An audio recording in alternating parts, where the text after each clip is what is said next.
Fox Sports. We are Fox Sports. We are San Diego.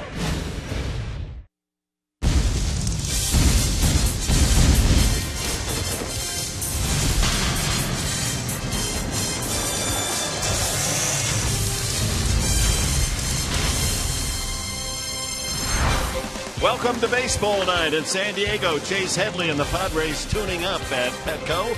A look at the National League West standings. We're at the halfway mark of the 2014 season. The Giants and Dodgers, only 2 games separate them. Another battle at the bottom of the NL West. Colorado, San Diego, Arizona, all within 3 games. And Arizona only, actually, if you update it, only 1 game behind San Diego. As we welcome you to the middle game of this 3-game series, the San Diego Padres hosting the Arizona Diamondbacks. Diamondbacks miserable at home, but a winning record on the road, and took a 2-1 win last night against the Padres. With Mark Grant, Dick Enberg, we're pleased you've joined us. On the mound tonight for Arizona, he was entirely used in the bullpen a season ago, and now a starter again, Josh Colemanter. Yeah, he's a right-hander from Homer, Michigan. He's got a really unique type of style right now, and you know, with the way the Padre hitters are hitting right now, it's a good chance that maybe they'll get some good fastballs to hit. He's got a big curveball as well and a changeup this season. But when you look at the numbers, you know, not bad. 3.87 ERA. That's pitching in Arizona. And he's a guy that really comes right after. He will fire strikes, and he shuts down the running game as well. Very tough to run on Josh Colemanter. Interesting that Colemanter went to a high school in Homer, Michigan, that won 75 games in a row, a national high school baseball record. And he's tough to hit because he hides the ball behind his hat, doesn't he? Comes right out of the back of his hat, and very quick whip action coming at you. Works up in the zone and down in the zone. And Seth Smith is going to have to hit against him tonight. And when you look at the month of June, we're at June 20th, you know, the bat tends to slow down a little bit. 232 average, a couple of home runs, and 4 driven in for Seth. But look at against Colemanter. 455, the slugging percentage at 1,000, and collectively off of right-handed pitchers this year for Seth Smith, he's hitting 295. So I like the straight fastball. I like the looping curveball to Seth Smith. Hope he can turn those numbers around. Cooperstown is calling the Padres. Cooperstown is calling the Padres. And Chris Budden with the Hall of Fame news coming up.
Welcome back to San Diego. Alex Torres made history on June 21st. He was the first Major League Baseball player to wear the new protective hat. It's got padding and some plastic that's supposed to help in case you get hit by a line drive. You also saw him wear it last night, but it's not the same hat. What he wore last night was a different hat. Hat number 2, because the first one is on its way to the Hall of Fame. I really feel happy about it, I don't know that I'm gonna be that popular, after I use the hat. But I mean, that means a lot to me, that I'm be part of the Hall of Fame, and, that's awesome. Has it sunk in yet? I mean, like, literally a piece of you is in the Hall. Yeah, I mean, like, for some reason in this life, everything happened for some reason. And, in the future, I think more pitchers gonna be used this high, and I hope so.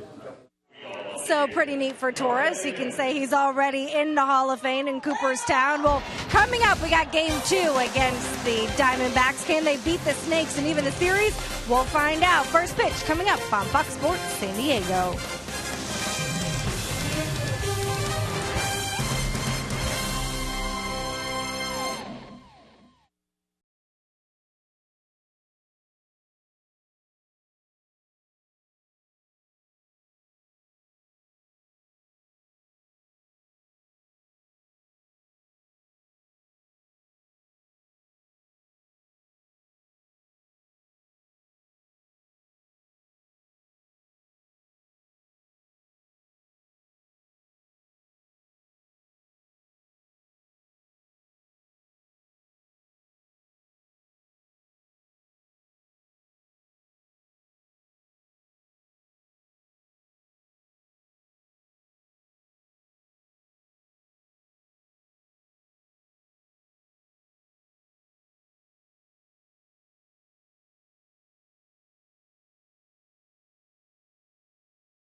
Pitch of the game. Bullpen crews coming in. It's fedora night, and young and old, men and women all sporting the new Padre fedora. Good looking indeed. It's a great looking item, isn't it? Yeah, hubba hubba. Yeah. It's the kind of night the pitchers will enjoy doing their work. The ball should not carry too well. Some fog this morning around San Diego area, and temperature at 69, more humid tonight. Little breeze. As Kirk Gibson, the 57-year-old skipper, Michigan State star in 2 sports, baseball and football, drafted in both, and of course played with the Tigers in baseball, as the Padres take the field. Plate umpire tonight is crew chief Jerry Davis, with Quinn Walcott, Mark Carlson, and Greg Gibson on the bases. And here's the Arizona starting lineup, brought to you by Mattress Discounters. Ender Inciarte, then Aaron Hill at second base, Paul Goldschmidt, their all-star first baseman. Martin Prado moves into the cleanup spot. He hits left-handers. Miguel Montero has more trouble with lefties, but in the 5th slot we see Cody Ross for the first time in left field. Gerardo Parra in right, Didi Gregorius at shortstop will hit 8th, and Josh Colmenter 9th. And left-hander Eric Stoltz is on the mound. He's making the 17th start for the 34-year-old. The Scout Report brought to you by Jaguar of San Diego. Hey, new and improved. We talked about the pregame show. Let's check out the leg kick. A quicker leg kick for Eric Stoltz. It worked last time out. 7 solid innings, fewer hits than innings pitched. The first time within the last 4 starts for Eric Stoltz that happened. So Stoltz goes after his 3rd win of the season. His last time out against the Dodgers, as you mentioned, 7 innings, only 2 runs and 6 hits, 5 strikeouts. Bud Black has set his defense. Brought to you by the Aramco Group. Here they are. Smith in left. Maben starts in center tonight with Denorfia in right. Headley and Cabrera on the left side. Amarista and Medica at second and first. Rivera behind the plate for the 34-year-old veteran from Argus, Indiana, Eric Stoltz. You know, just by watching Eric take his warm-up pitches, Dick, I can really see the difference in his delivery. The leg kick is most definitely quicker. Hopefully we see good results tonight again. How should that impact his delivery? Get it going, get the momentum going rather than being slow and then exploding. It's almost like starting with the leg kick. Why be slow with the leg kick and then go explode? Hey, do it right from the get-go right now. First pitch of the game is in there for a strike. 86 on the fastball. And he'll drop down to in the low 60s on that big tantalizing curve. Inciarte sends this one high in the air, back of third. Cabrera angling behind Headley for the first down.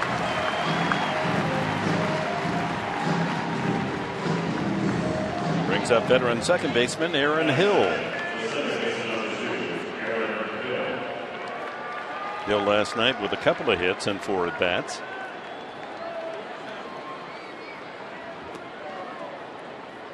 Arizona starts tonight just 1 game behind the Padres. Padres just 1 game behind Colorado.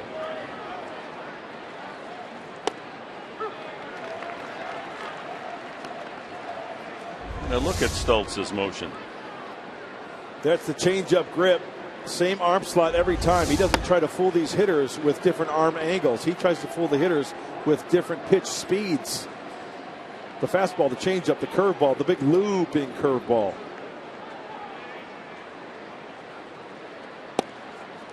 Slider misses inside. Looked pretty good. Stoltz staring in at umpire Davis.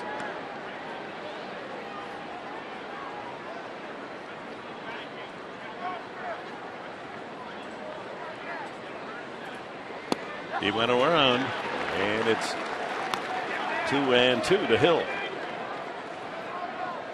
Veteran has knocked in 40 runs for the D-backs this year. Productive hitting, although his average only 254. Foul tip. Well, the D-backs are 14 games under 500 on the season. They're 5-2 against San Diego so far. And they're playing well against the NL West. Last 20 games, 13 wins and only 7 defeats. See Paul Goldschmidt on deck. High fly ball, shallow and left. Cabrera goes out. He wants the second out as well here in the first inning. A rare start, 2 pop-ups to the shortstop as we look at the keys to the game. Brought to you by your Honda dealers of San Diego County. Okay, we're getting creative here. Get out the anti-venom. Well, the Padres got bit last night. What do? You got to get out the venom, the anti-venom, right? Whatever. I'm reaching. Jump on the fastball. Josh Colmenter throws the fastball. Doesn't throw that hard. About 90, right? Big curveball. Padres got to jump on it. Well, there's the slow curveball from Stoltz at 66 as he starts Paul Goldschmidt. Ball 1. Goldschmidt leading Arizona in almost every category offensively, and he takes ball 2. He's hit, or reached safely in 19 consecutive games. Walks a lot. 2-1 the count. Last night struck out, walked twice, and flied to right.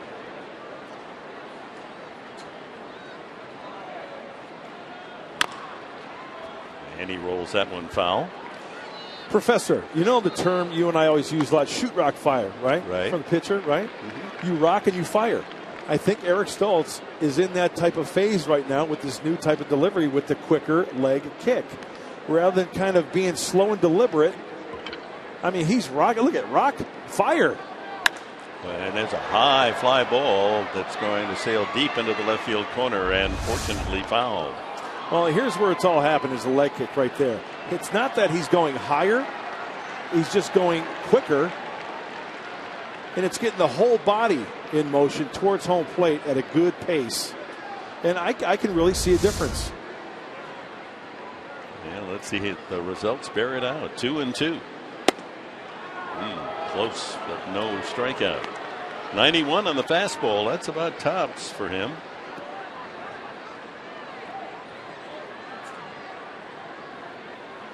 Big hole up the middle. Cabrera deep into the hole at shortstop.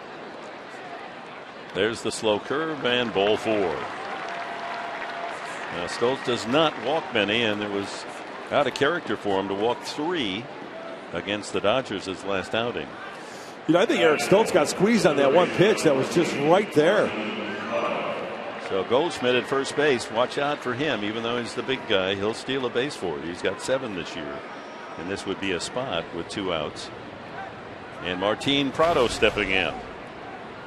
There's his season average, but against Stoltz, he's .375 with a home run.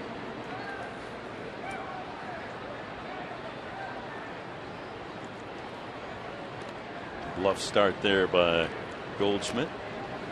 Medica holding him on. This is a lineup that'll score you some runs. They're 5th in the National League in batting average. The D-backs, .255. Another fake there, and there's that hole up the middle, and Prado finds it. Goldschmidt will check at second as Maben gets it in. 2 on, 2 out now for the D-backs in the first inning. And here comes Miguel Montero, the left-handed hitting catcher. Well, Eric Stoltz is going to give up his share of hits. That's evident. More hits than innings pitched. Looked like he tried to roll something over there, but see how that was elevated? Look at on contact just above the belt. If that ball is down around the knees or below the knees, and he gets the weak ground ball. That wasn't the case. So Prado at first with Goldschmidt in scoring position at second. Montero having a good year in the power department. 10 home runs here at the midseason point.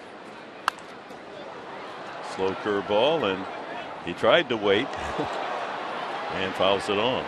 That's got to be frustrating for a hitter, huh? You see that big lollipop curveball and you miss it, you foul it back or swing through it. Montero had a single in 4 trips last night, scored 1 of the 2 runs as the D-backs held on for the 2-1 win.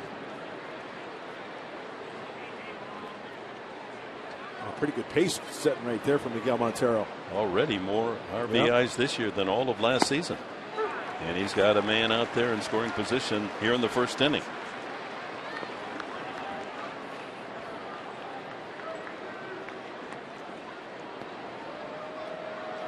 You know, ideally, you'd like to see a pitcher get out of the first inning with fewer than 15 pitches.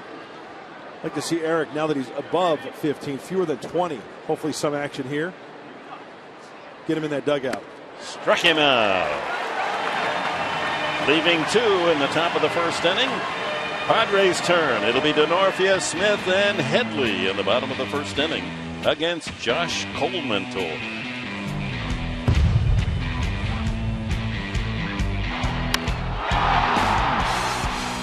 And that ball is drilled to right field. That's got a lot of distance, and Smith will touch them all.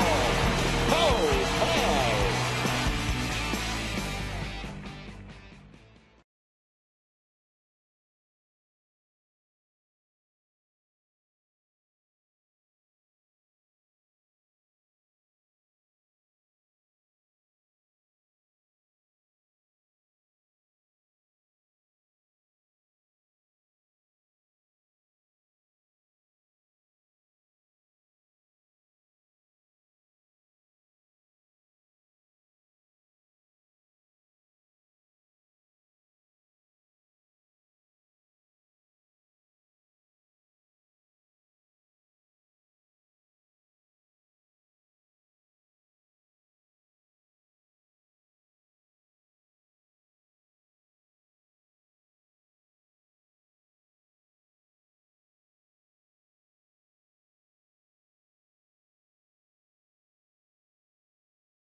sizes, huh? Thanks for enjoying some baseball here at Petco Park. Padres come up in the bottom of the first inning. Here's the lineup brought to you by Toyota. Leading off, Chris Denorfia with Seth Smith in the second slot. Then Chase Headley, Tommy Medica bats cleanup. Cameron Maben moves up to the number 5 spot. He very quietly has raised his average to 275. Rene Rivera behind the plate. Then Everett Cabrera and Alexi Amarista, the double play combo, hitting 7 and 8. And Eric Stoltz, he'll get you a hit now and then. Josh Colmentor. And the scouting report for Josh Colmentor looks something like this. The fastball, changeup, curveball tops out about 90. He's won 2 in a row. He's more of an up and down type pitcher, more than a side to side on the corners. Straight over the top, Iron Mike like. We've talked about that. Let's see if the Padres can turn it around. He skipped a day in the rotation because they had to use him in an extra inning game this past week. In fact, he got the win in that game. And against the Padres, he's 2 and 3. Only started 3 games, appeared in 9 in relief. And 1-1 the count. Well, last night, the key for Brandon McCarthy, the starter for Arizona, first pitch strikes. 1-2 to Denorfia. That looks like a little cut fastball right there.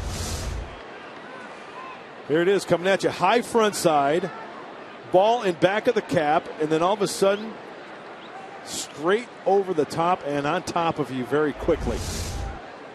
And these days, a very unique delivery. Denorfia rifles one down the left field line. Fair ball. Into the corner it goes. Digging it out is Ross. And into second with a stand-up double. Chris Denorfia.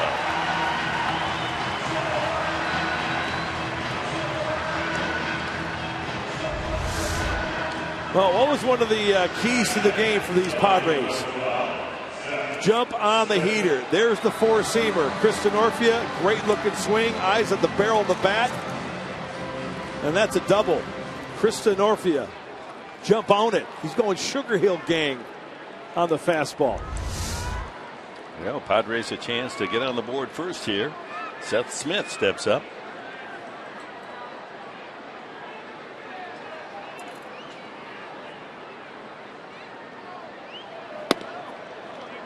And the shift is on. Not extremely so. Gregorius now is slowly moving over into the second base side, and it's the full shift. And out on the grass, second baseman Aaron Hill.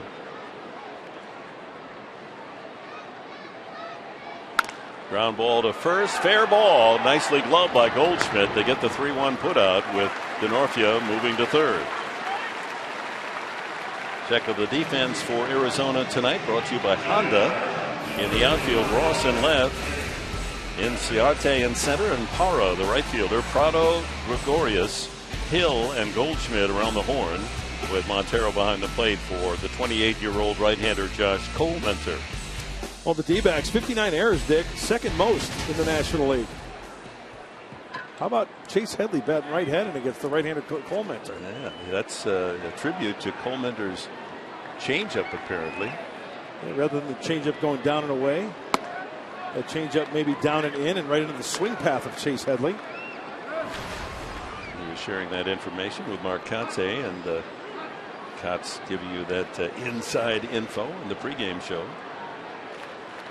Denorfia third, and 2-0.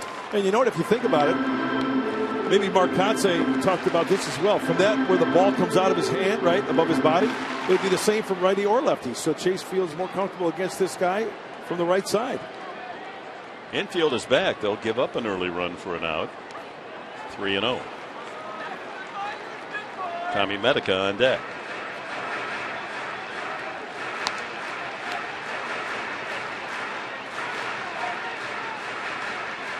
Colmentor has been especially effective this year on the road. He's 3-1 away from Phoenix.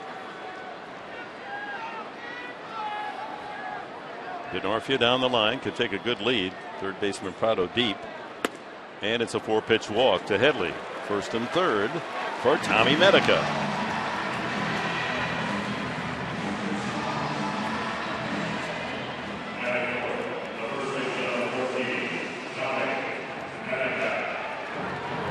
Play in order for Arizona. Tommy Medica try to loft one into the outfield. Get a run home here in the first inning.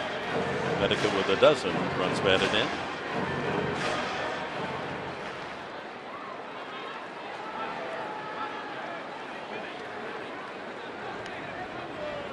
Bottom of the first. Welcome aboard. Fox Sports San Diego. Middle game of the 3-game series. That's 5 in a row out of the zone. That's that big looping first pitch curveball that he'll get over for a hit and he strike. Couldn't find the release point.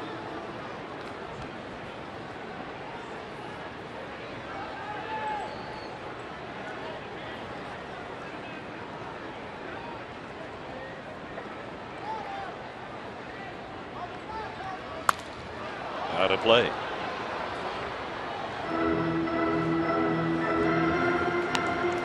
Well, we talked about Chase Headley batting from the right side against Cole Mentor, and I just wanted to make a point. As we freeze it where he's coming up top, look at that. Now, where that pitch is right there, it doesn't matter if, from my standpoint, if you're at the right side of the plate or the left side of the plate, because it's coming from the same angle, both sides, right? So Chase, therefore, probably feels better going from the right side of the batter's box. And then the changeup isn't quite as effective against the right-hander as the left-handers. And another foul. 1-2. Cole Mentor's got a very interesting story as you look at Brandon McCarthy. Won his second game of the season last night. Both wins against the Padres. He's now 2-10. He was very effective. 2-1 win. First pitch strike after first pitch strike last night. Often taken by the Padres.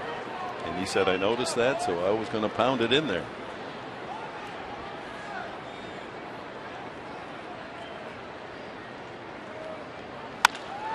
Fly ball, left center field, should be deep enough.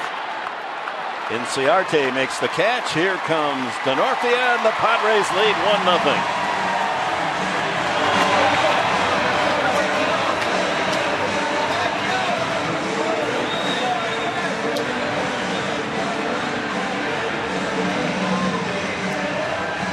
With runners at the corners, Josh Cole Mentor's first pitch was that big curveball, missing, right? Okay, now Tommy Medica can look for the number one. He got one there. He got a fat one at that.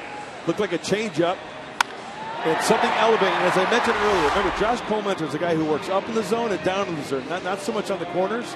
Tommy Medica elevated a high pitch and got Chris Denorfia home with the first run.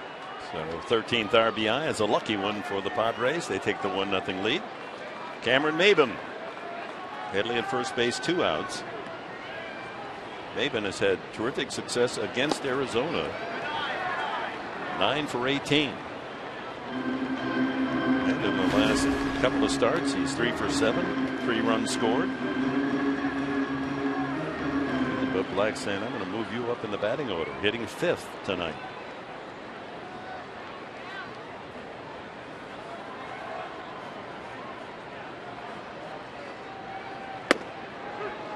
One. Yeah, only the 3rd time this year that Cameron has batted in the number 5 spot.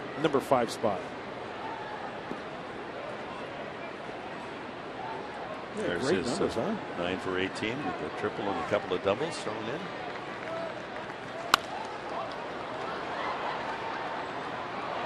And off the facing of the 3rd deck, watch out below, all the way down into the box seats behind the Padre dugout. We'll try to catch it with that handsome new fedora now. Hey, Usher, some guy stole my wallet. Oh, yeah, who was it? It was the guy in the fedora. 1-2. Slides that one outside. He's a big guy, Cole Mentor, 6'4" and 235. That's a keeper. And he and Stoltz have something in common. They were both selected in the 15th round when drafted. So in a way, long shots to make it to the big leagues. I love stories like that.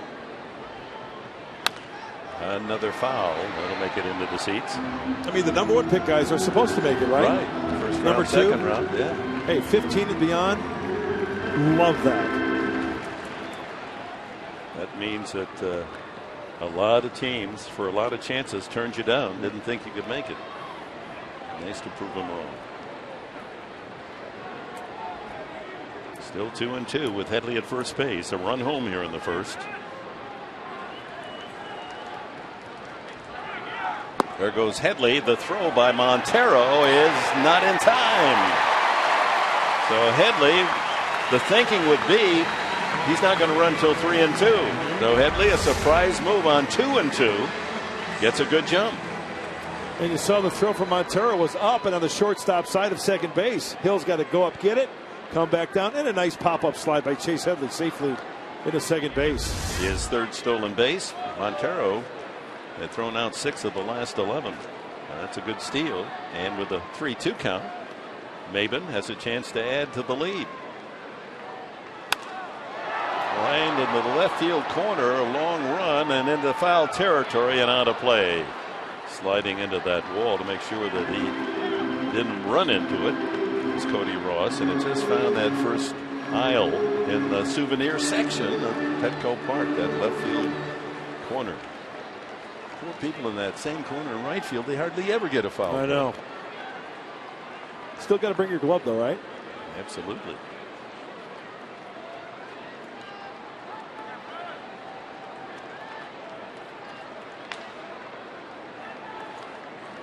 Headley away at second, 3-2 again. Up the middle, it hits the mound. A big high hop to Aaron Hill, and he throws out Maben. But the Padres on Chris Denorfia's leadoff double take the early lead. Medica with a sacrifice fly. We go to the second. The home team ahead 1-0.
Padres lead at 1-0 here in the top of the second. They made a roster move today. Irving Falou has joined the Padres. They claimed him off waivers. Meanwhile, Jace Peterson has been optioned to El Paso. And Falou here in the clubhouse today, down in the dugout, wearing numero uno, guys. Yeah, that's a good number, Falou. Thank you, Chris.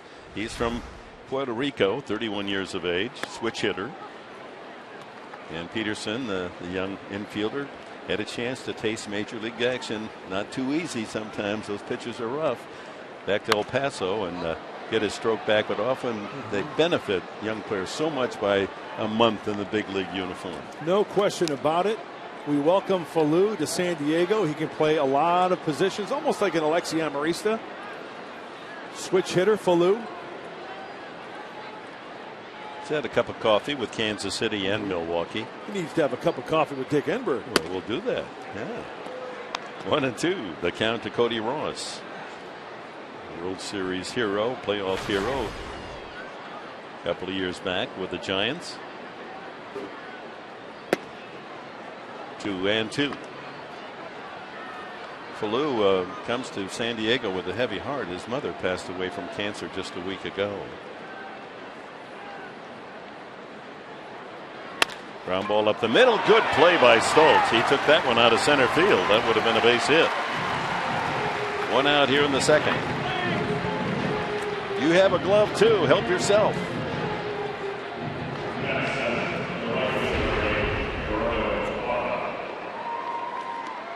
Gerardo Parra, the hitter. That was a really nice changeup from Eric Stoltz. You can see the swing by Ross. He wasn't on it, right, off the end of the bat for the nice athletic play by Eric Stoltz. Good athlete, of course, in high school, college at Bethel, Division III, both in baseball and basketball in college. Sends in a strike.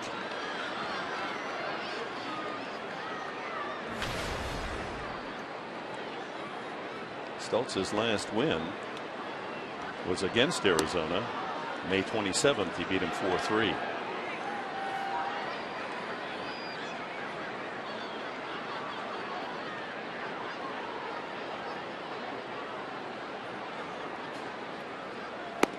One and two. Whoa.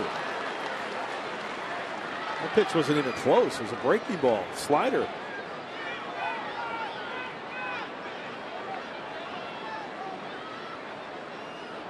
You know, not only is Eric Stoltz being a little bit quicker with his leg kick, the tempo in between pitches, he's trying to pick it up a little bit as well. Slap foul. Looks like Parra, though, taking his old sweet time getting in that batter's box.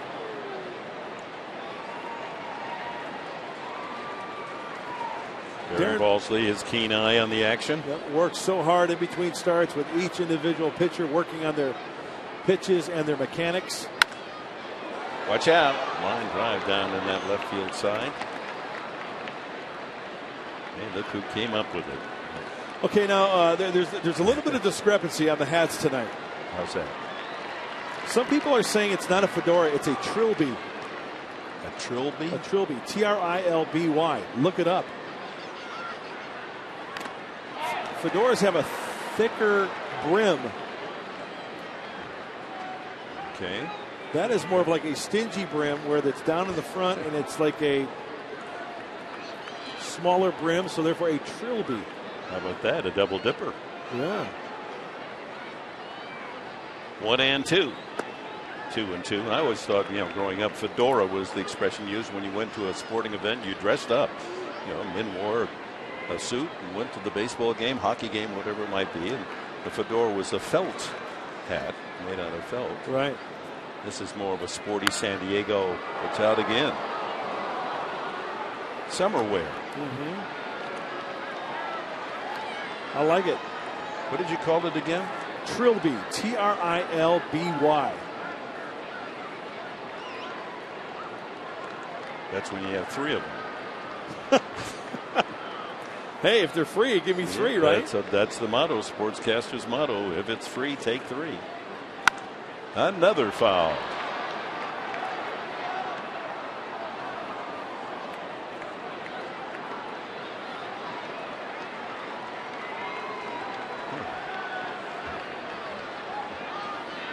Indiana Jones wore a fedora. Did he really? Yes. He didn't like the trilby. Indy. Well, he needed the big brim for them getting caught in those rainstorms. 10th pitch of this at bat. Parra wearing out Stoltz. Hubba, that hat really looking good.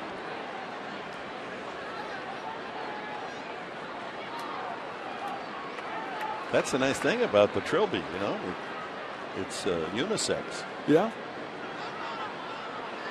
Looks good on everyone.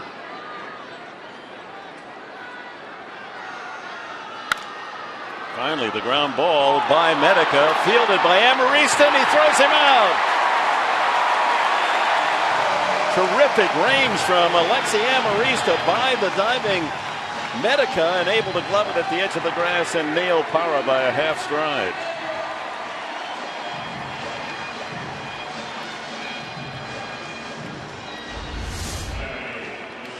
Couple of things here. One is you love to see Tommy Medica trying to pick up his pitcher there and diving, but how about Amarista backing up, almost like an outfielder, backing up on a bad hop off the wall, and Eric Stoltz, as soon as that ball is hit, he is on his horse over, a beeline. Okay, now he's got to concentrate on the bag, puts on the brakes. He's the first baseman. Nicely executed, gentlemen.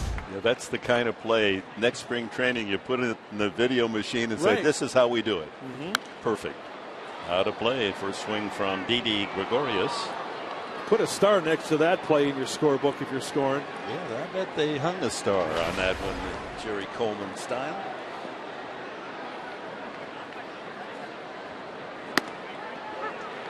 Oh, 0-2.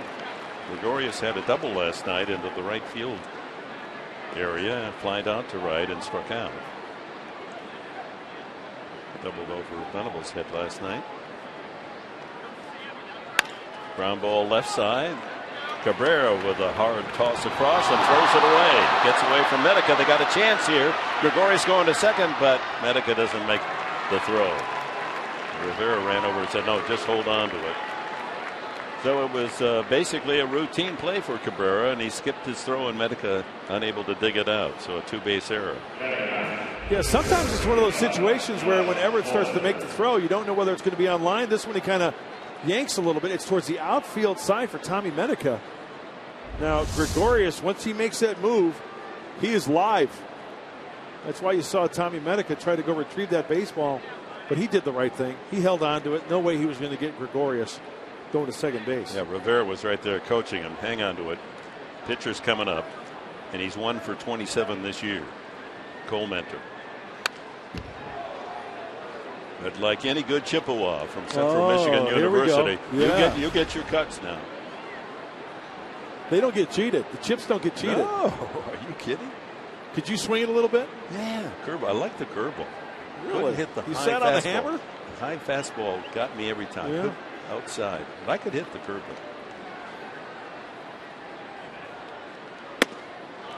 You were all over the deuce. Homer, Michigan. What a place to grow up. In that high school, it's I think it would be equivalent of a Division III, a Class C. Right. Won 75 straight baseball games. Unbelievable. And he wasn't recruited by any Division I school until the Chippewa, Central Michigan, with consummate good taste, said, here's a guy that can really play. Come up here to this university. Now, how far was Homer from Armada, where you grew up? Well, Homer was probably a couple-hour drive. Armada changed its name. It was Strikeout. We didn't like that, so we went to Armada. Ground ball hit pretty well. Cabrera needs a good throw and gets it there in time. The error doesn't hurt the Padres. D-backs gone in the second. And Alexis Amarista's play key to keeping the D-backs off the board.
And tonight in Houston, the Tigers and Astros And in the 9th inning, Houston leading 2-1. And Ian Kinsler comes up with 2 men on.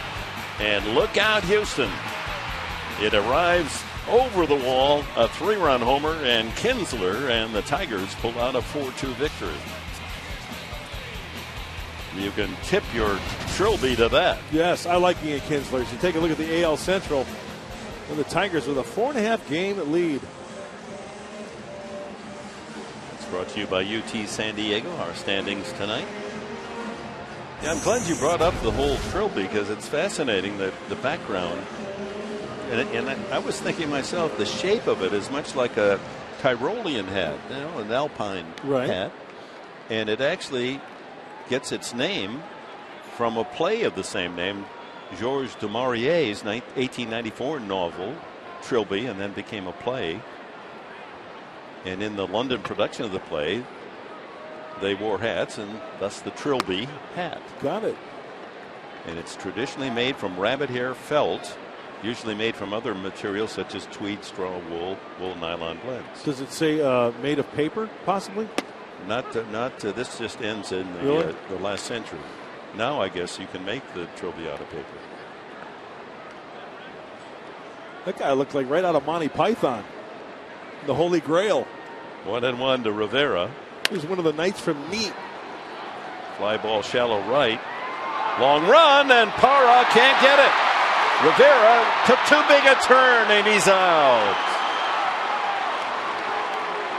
So a blue fly ball that Hill and Parra could not get. Parra sliding and had it fall out of his glove, but Rivera took about a 10-foot turn, and that was too much. Boy, Parra had to reroute and gear it up again. So off the heel of the glove, Aaron Hill backing up like a great infielder, an outfielder, center fielder backing up a left or right fielder, and then firing a strike to Cole Mentor. Look at Cole Mentor.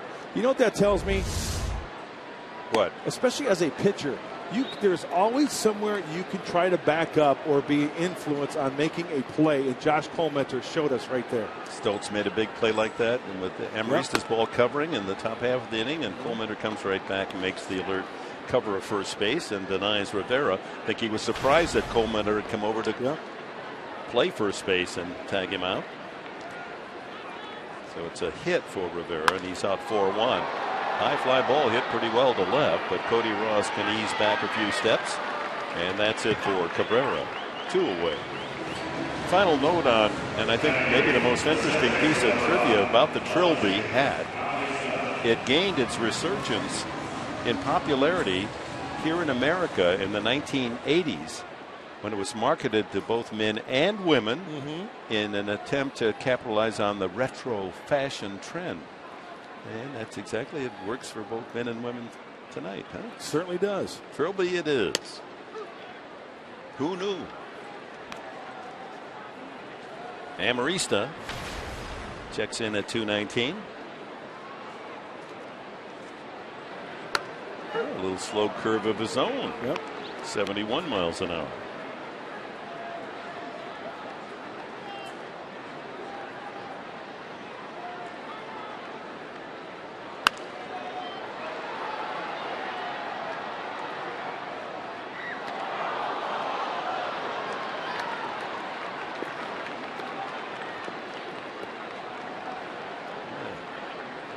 Get the Trilby and a souvenir baseball. That's a nice night at the ball yard.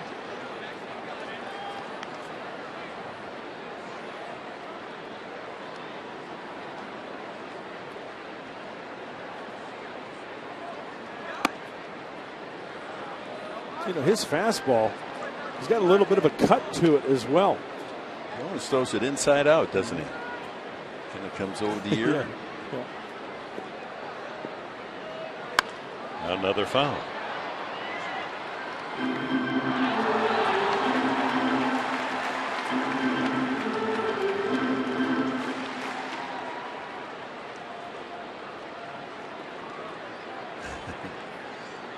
You become a little kid when you get one of those. Chop to second. Hill charges. Tough in between hop and takes care of Amarista 4-3. And coming up, top of the third, one of the best in the National League, Paul Goldschmidt. will hit third for the D-backs.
It's time now for you to tweet your photo using hashtag SDFanPhoto. A chance to have it shown in an upcoming game telecast brought to you by AT&T. 1-0 Padres, top of the third and top of the order. Ender Inciarte. He popped a short his first time. Hill and then Goldschmidt to follow for the D-backs.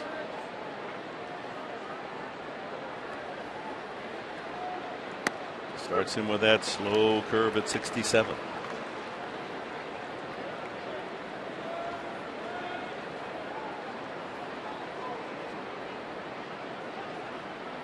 Way out in front. Nice. Curveball first pitch, slider second pitch. Going soft, soft.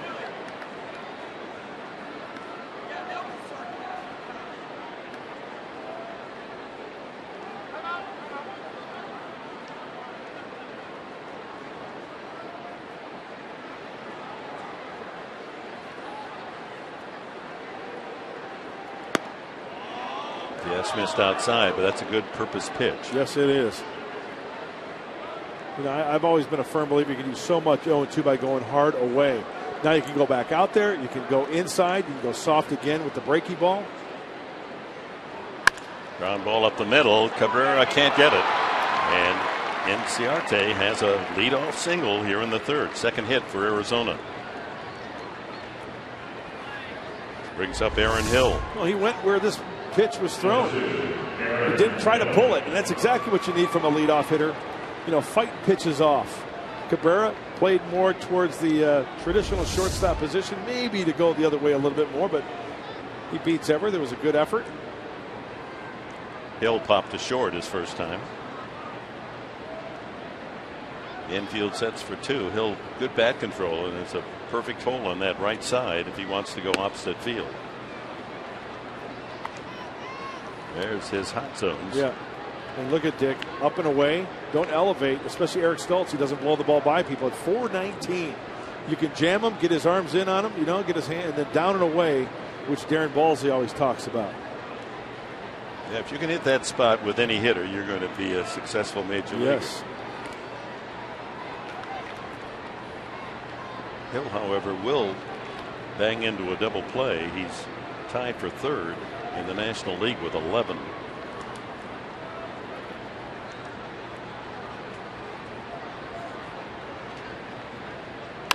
High fly ball.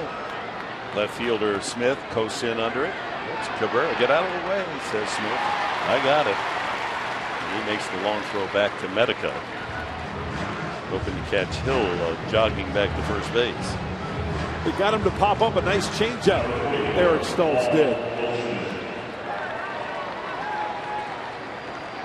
Let's look at our Southwest Airlines spray chart on the first baseman Goldschmidt.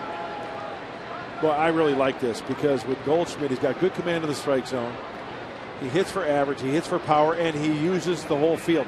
He falls into the category of foul pole to foul pole with power. Yeah, we've seen him, especially at Chase Field in Phoenix, hit that ball out to right field. Infield set for 2. Although Cabrera again is playing more into the hole against almost every hitter than we've seen normally. Maybe because Stoltz doesn't throw hard, they figure hitters are going to pull his pitches. Right. Outfield straight up the gut, huh? Yeah. Cameron Maybin. You can draw a line between home plate, pitcher's mound, second base, and then there's Cameron Maybin.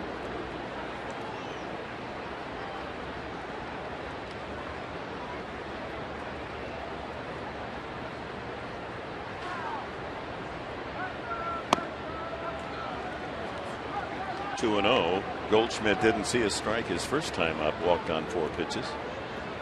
Looked like a pretty good throw there. It was good enough to be called a strike. Davis saw it low.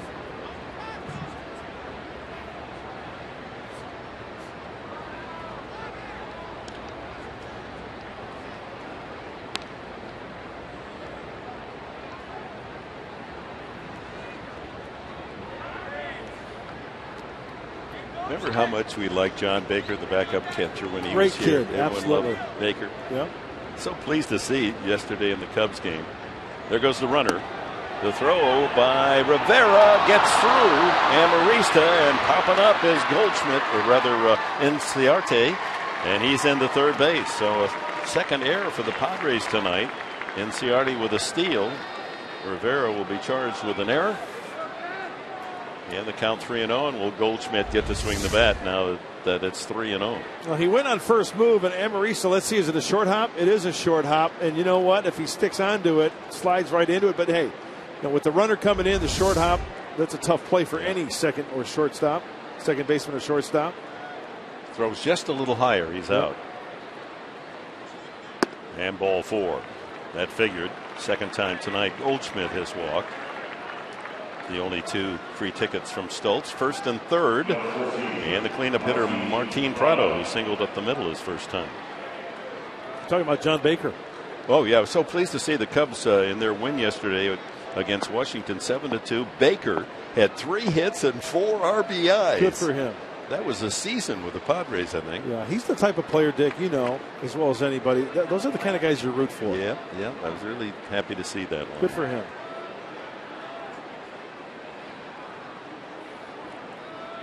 Infield back, they look for the double play chance on Prado. He's a ground ball hitter. Ball 1. And also in Chicago, how about Jose Abreu? He's got 25 homers already. Wow. He's the fastest to 25 home runs as a rookie in history. Rudy York in 1934 with the Tigers took him 72 games to hit 25. 67 games, 25 for Abreu. 1-1.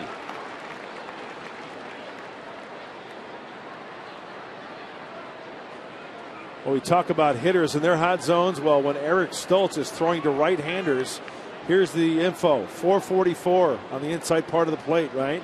They like to get extended once again up and away. Elevation is very, very key. When you look at those numbers, up and in, down and away is where Eric Stoltz has the most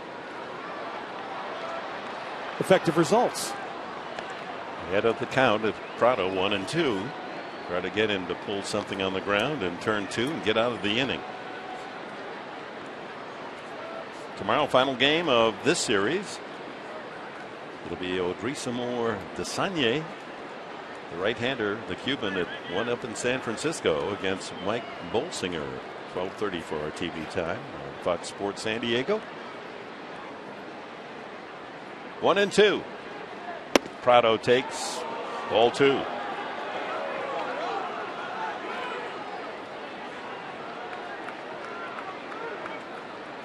First and third, 1 out here in the third.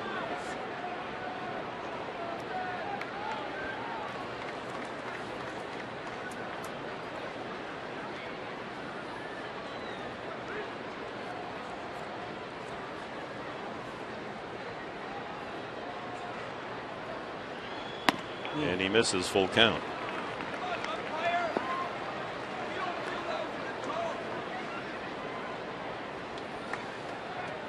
See if Eric Stoltz comes to a long stop right here, set, and then maybe just a courtesy throw over to first base. He's going and fouled away. We figured that Goldschmidt with one out would be running. Speaking of the rookie for the White Sox, 67 games to hit 25 home runs. There are the others that got off to a fast start. McGuire and Wally Berger back in 1930. Wow. Ray ripping it up. Oh. Where do you find one of those? There's that throw over to first.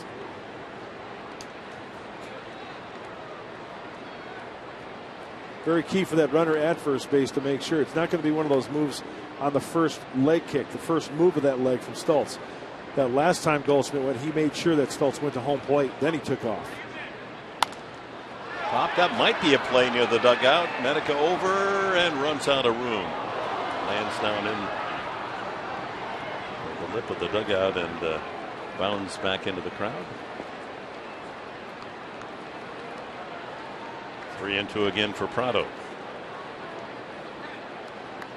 Padres 1-0 lead threatened here by Arizona, top of the third. And Ciardia single, a stolen base is fifth, and the third on the throwing error by Rivera. A walk to Goldschmidt. One out.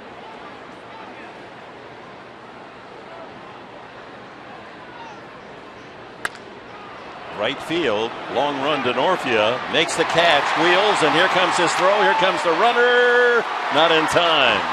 Scoring is Ciarte, but holding at first is Goldschmidt. It's a 1-1 tie. Prado with his 35th RBI.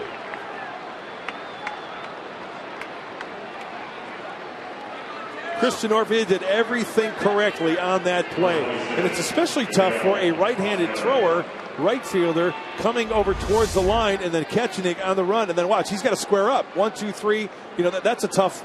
And you know what? For how he caught that wasn't that bad of a throw. You know, to get in Ciarte, who's got decent speed, but Chris did everything correctly on that. He couldn't have done anything better. And again, Stoltz did a good job of backing up at home plate to keep Goldschmidt from advancing to second. Here's Montero, struck out the first time, and he rolls this one to the first baseman Medica, takes it to the bag himself, and that's it for the D-backs, but they tie it up. Single, stolen base error, sacrifice fly, 1-1.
You know, Dick, it's always fun to look at the release points of certain pitchers. Josh Colementor, watch when we freeze the right-hander up top, 7.9 feet. And then look where it ends up. That's downward plane right there, folks. And then the contrast, Brad Ziegler, 2.3 feet coming from the sidewinder.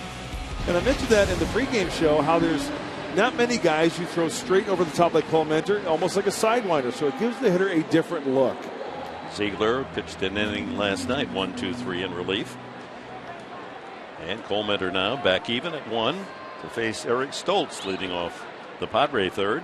Stoltz with a couple of hits and 18 at bats.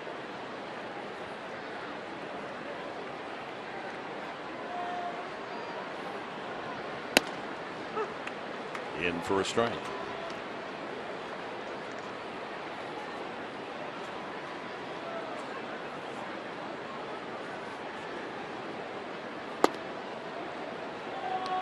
One and one.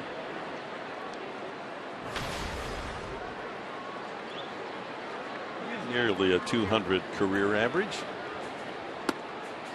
2 balls and a strike.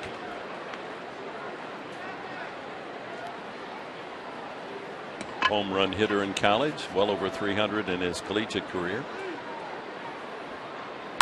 And he lines that one to left center field. A long run and catch by Inciarte.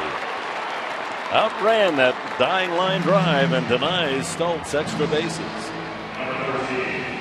Oh, nice read off the bat for Inciarte. Why? Because the left-handed bat, that ball is going to be slicing. He's going over the left center field gap. The race is on. Does a little beeline to the left and extends at the last minute. And he grabs that Titanic right there. Sinking liner caught for an out.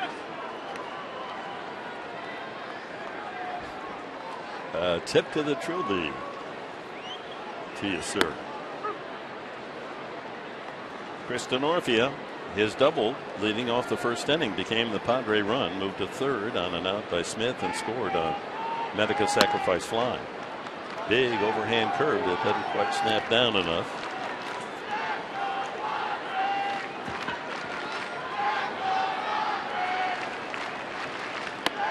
And it's high again. This is why I picked Chris Denorfia for Pick the Stick. Oh, you took him? His career number is 323 versus the Snakes. You only got 3 points then, my lad. 3-1. Who'd you pick tonight, Professor? Mr. Maben, based on his 9 for 18 record against Arizona.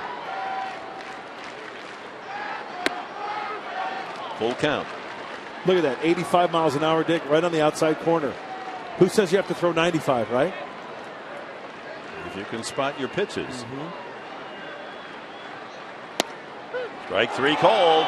Davis saw that one at the knees. And Cole Mentor has his first strikeout. Yeah, that's a great pitch by Cole Mentor. After going down and away, he goes down and in for the called strike.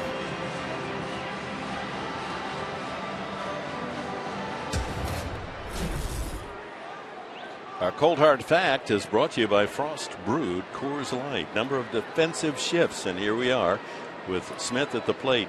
Look at how we're going to go back to that graphic. It's dramatic. We're at the halfway mark of this season, and already Major League teams have employed as many shifts as all of last year, more than all of last year, and almost as many as in 2012. So that's in vogue. The shift is it. Yeah, shift happens.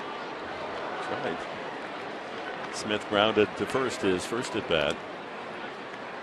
And he has faced the shift 88 times, well more than any Padre. Headley is second, but in the 20s. 1-2. Headley's faced the shift 24 times.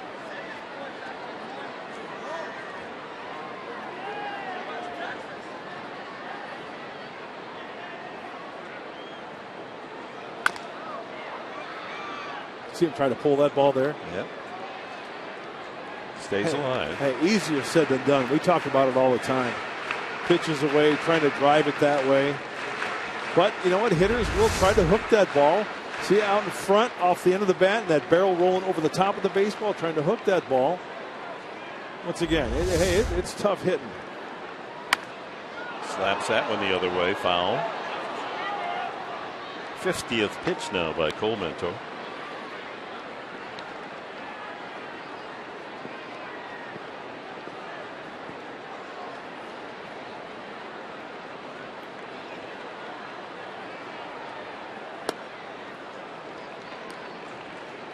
2-2 for Smith. Bases empty. 2 outs here in the third. We're tied up at 1.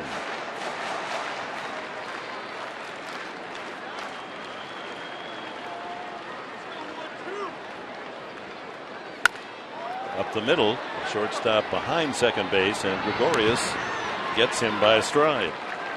Holmeder, for the first time, retires the Padres in order.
At 1 apiece, Ian Kennedy and his wife Allison are hosting 7 military families at the Western Supply Suites tonight.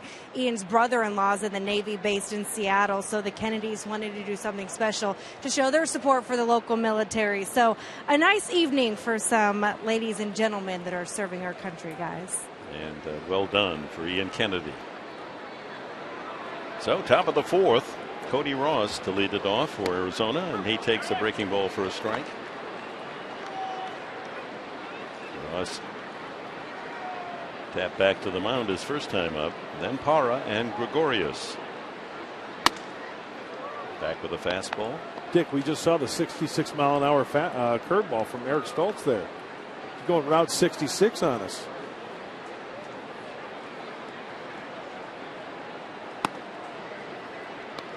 See, that's what he tries to do, and then back up Ross there with that fastball. 80, mid-80s, 87. And there's the range, 92 on the fastball tonight. Changeup, and Ross has the count in his favor, 3-1.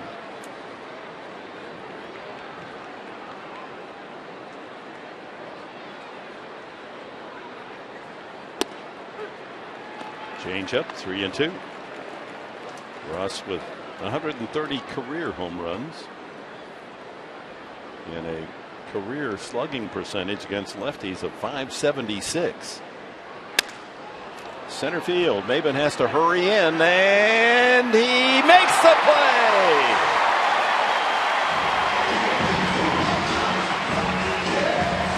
That was headed into bloop single territory, but Maben, charging hard at the crack of the bat, makes a terrific play. Well, they talk about outfielders and having speed. Did you see Cameron kind of held his ground a little bit, and then closing speed comes into play, times it perfectly, slides. Hey, the britches get a little dirty, but hey, that's okay. Eric Stoltz likes it. You betcha. 1 away. That gets Ross off the bases as a leadoff hitter and brings up Parra. He was robbed of a hit by Amarista his first time when Amarista ranged far into the hole behind Medica, who couldn't quite field it. Made the sliding reception and threw over to Stoltz covering to deny Parra a hit. Got that curveball working. A little more speed on that one, up to 70 miles an hour. That's the beauty of it. He can change speeds on it, just like his fastball as well.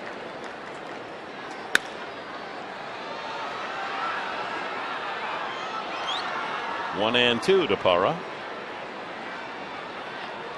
with Gregorius on deck. This is the Padres' 81st game of the season, at the midpoint of the 162 game schedule.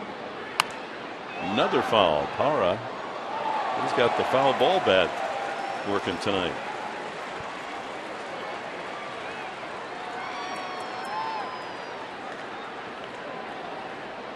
Arizona's played 2 more games. They're already in the second half of the season. Swing and a miss. Second strikeout. A changeup gets Parra. Let's check the military spotlight, brought to you by Southwest Airlines. Semper Fi Fund before the game tonight. Marine Corps heroes. And the Friar mascot making the reception. And the fans honoring our military, and so it will be again tomorrow afternoon. Hope you'll be here. 1 o'clock game. Final game of this series. Love it. Semper Fidelis, always faithful. It's Latin. And we thank them, right, for their service. You say Semper Fi, and Jerry Coleman stood at attention, gave you a salute.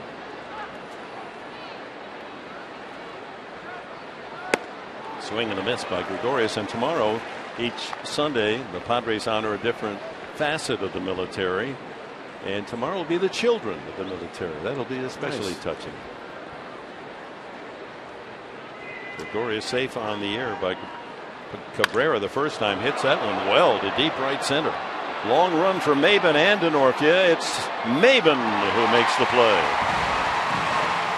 And it was Maben who set off this 4th inning with a sterling defensive play.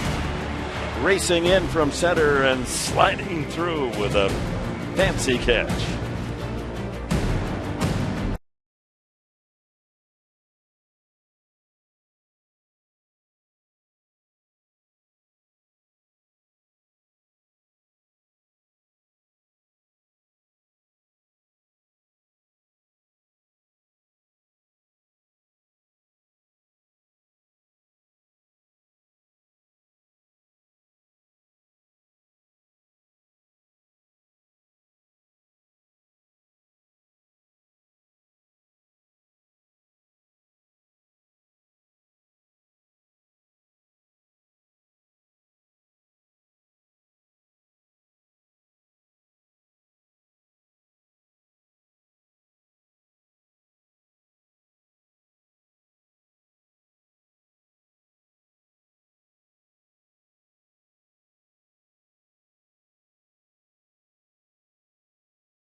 Padres baseball by Buick.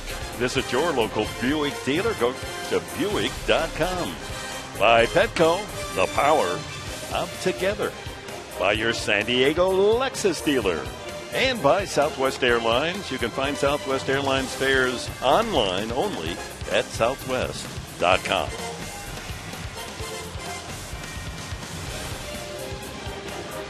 Welcome back to beautiful Petco Park on this Saturday night. Padres and Diamondbacks tied at 1 as we move to the home half of the 4th inning. It'll be Headley, Medica, and Maben for San Diego. Headley walked and stole his 3rd base first time up.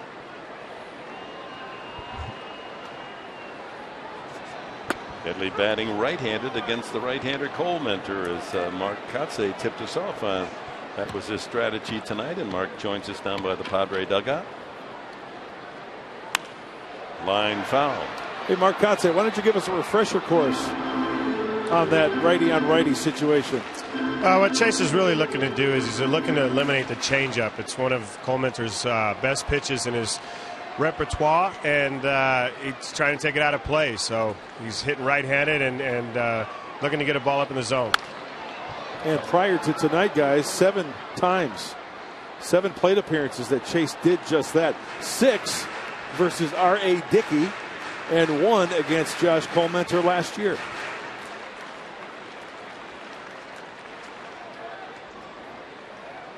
Switch hitter having that luxury.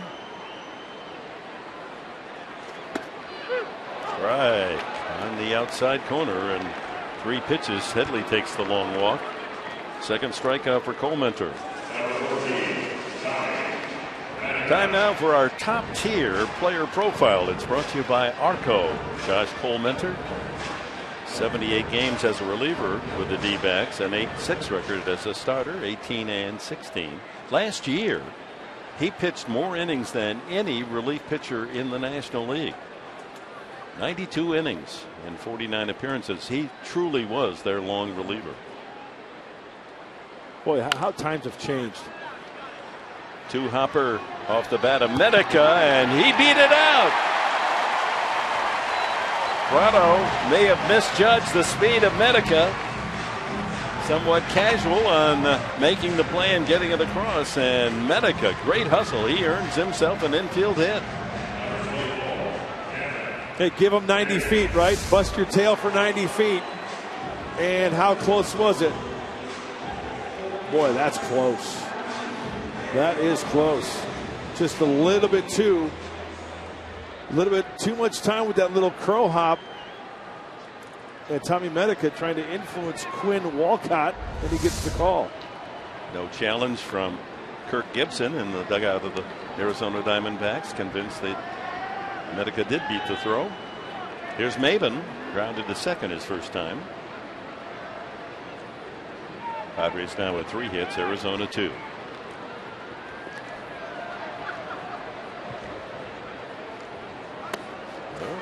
Showing bunt there. He had third baseman Prado playing deep. Now Prado moves in a few steps. You know, that's a great baseball play right there. You got a third baseman that's frustrated. His mind's focused on not making that play, and Cameron's trying to take advantage of that right there. Playing beyond the bag too at third base, Mark. He's a little sneak attack there, maybe, huh? A little tighter this time.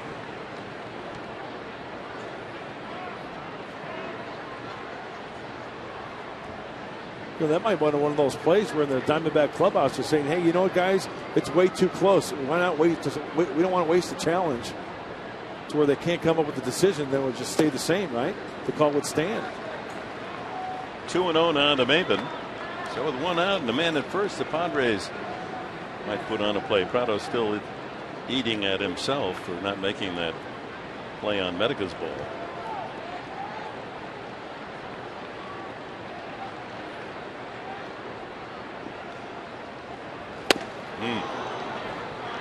Took something off, and the changeup had Maven swinging through it. There's that changeup we're talking about. And Mark Kotze, righties, lefties alike, it doesn't matter. He's got a good one to both hitters, huh? He's got a lot of confidence, and he doesn't slow his arm down, and that's the sign of a good changeup. If you can't tell as a hitter the difference between his fastball and his changeup, it's generally because he keeps the same arm action.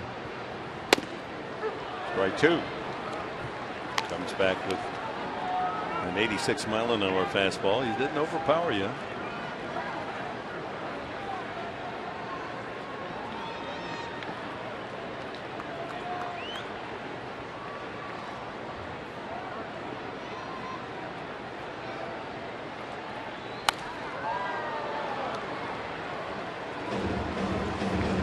Hey, take a look at the range, Dick. Look, and he's topped out at 87 on the fastball. Off speed, changeup about 70, or that might have been the curveball. That's 70 miles an hour. Mike Harkey, the pitching coach for the Diamondbacks, so a watchful eye on his right-hander. Here comes the deuce. No, fastball in, changeup. Shook off to the cambio. And he got him. That's a good one. Third strikeout for Coleman, and that'll bring up Rene Rivera. Well, Mark Kotsay, probably a good changeup, one of the toughest pitches to hit, don't you think? It is. It's a pitch that you try and stay back on, and you get beat by the fastball, as Cameron did. He had Cameron off balance there. As a hitter, you try and track pitches and get it as deep in the zone as you can, and when you get beat, you get rushed to the front side, you get out in front of a changeup there, and advantage pitcher. Rivera blooped a single over first base the first time. There goes Medica, and the throw from his knees, Montero, and he gets him. Wow. Montero on his knees fires a BB to second base and gets Medica to end the inning. What an arm. Look at this. That is a big league throw by a major league catcher.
Down low.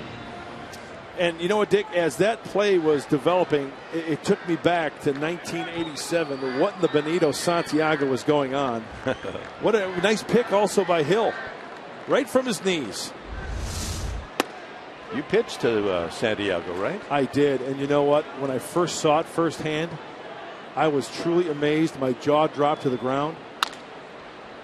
Nice play by Stoltz. He's really fielding his position tonight as Coleman had that one aimed for center field, but denied by Stoltz going up the ladder.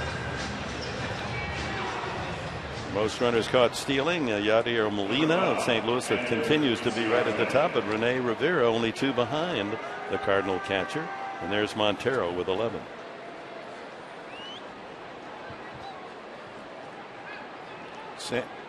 Santiago could throw a laser to second. Oh, my goodness.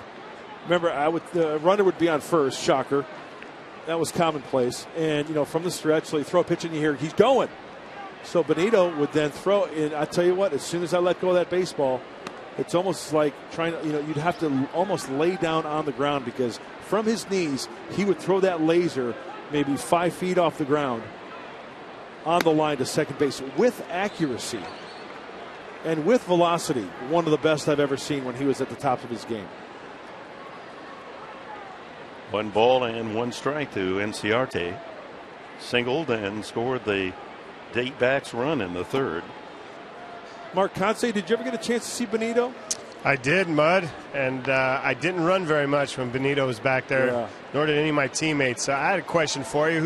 Who do you regard as a better arm, Pudge Rodriguez or Benito Santiago? I would say Santiago. I think Rodriguez had a quick release. I think Benito made up a little bit of difference with his arm as far as velocity. What do you think? I agree. Benito definitely, there were times, as you said, that 5 feet above your head. Yeah. I think you're giving him a little bit too much room there. It was 3 feet at least. Yeah, he was fun to watch, though. Like skipping a rock off a lake. Huh? Yeah. Montero bringing back memories of the former Padre catcher, Santiago. And you know what, guys? He threw out Tim Raines one time in San Diego, and that's when Tim Raines was at the top of his game. And his agent, Benito's agent, used that film in his arbitration case. Cincinnati has rolled out to second. There's 2 away now in the 5th inning, and Aaron Hill has flied out and popped up tonight.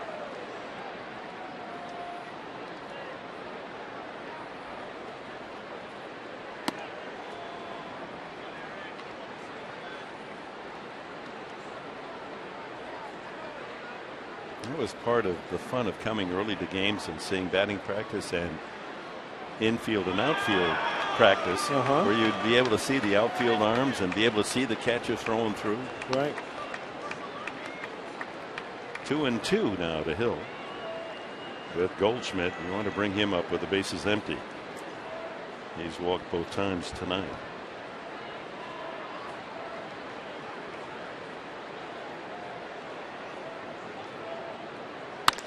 Right field, Denorfia on his horse, long run, and he gets there. Now he can play right field. Chris Denorfia, good play in right. 1-2-3 the story for the D-backs in the 5th. We're at the halfway mark in this one. Padres 1, D-backs 1.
By Sequan Casino, real friendly, real close. By Jack in the Box, head for the new Jalapeno Ranch or Barbecue Ultimate Cheeseburgers. And by the Aramco Group, purchase, refinance, reverse. Visit us at aramco.biz. Bottom of the 5th, a 1-1 tie. Rene Rivera leads it off for the Padres with Cabrera and Amarista to follow. Rivera sent a little soft single to right field, and when he rounded first base, didn't see Josh Colmetter, the pitcher, coming over to cover, and Aaron Hill, the second baseman, fired to Colmetter, and they got Rivera trying to scramble back to the bag. 1-2.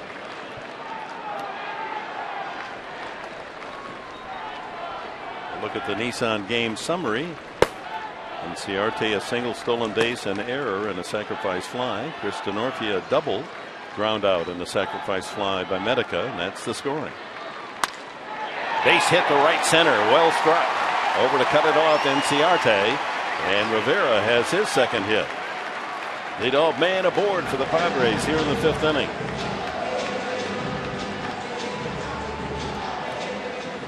Brings up Everett Cabrera. Mark Cott said that's a perfect example of a hitter taking that ball exactly where it was pitched. That was a great swing by Rene. He got beat the pitch before, and he stayed with it. He got a pitch up in the zone out over and didn't try and do too much. Well, look at that vibration all the way down to his hands. See that? Made his batting glove quiver. Cabrera flied to left his first time. Fairly deep. Good bunt. Really good. Montero scrambles after it and throws him out. And he made a perfect play. He had to get that almost on a short hop and whirl and throw. Sacrifice for Cabrera. 2-3.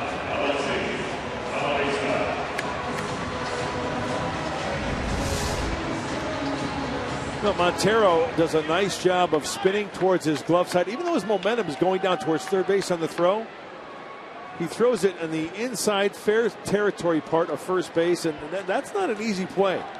You've got a speedy Cabrera getting down the line and accurately thrown by the Diamondbacks catcher. Perfect bunt. So tie-breaking run at second for Alexi Amarista.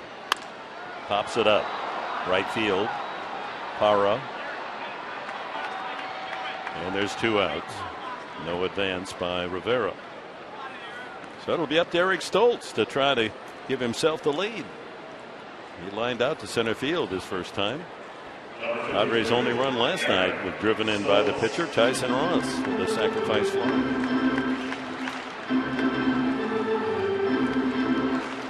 Just a footnote on Tyson Ross last night. In his 5 pitching performances in June, 32 innings, the Padres, while he was on the mound, scored 1 run and he knocked it in. How's that for tough luck hurling? 2-1 loss last night.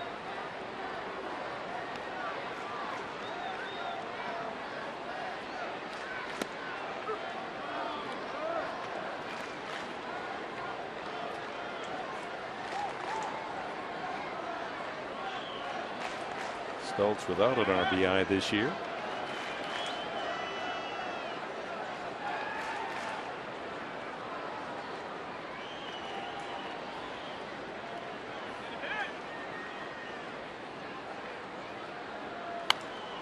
And the count goes 2 strikes.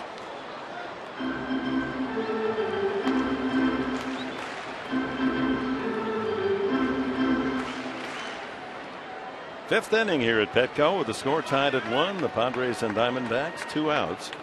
Rene Rivera at second base for San Diego.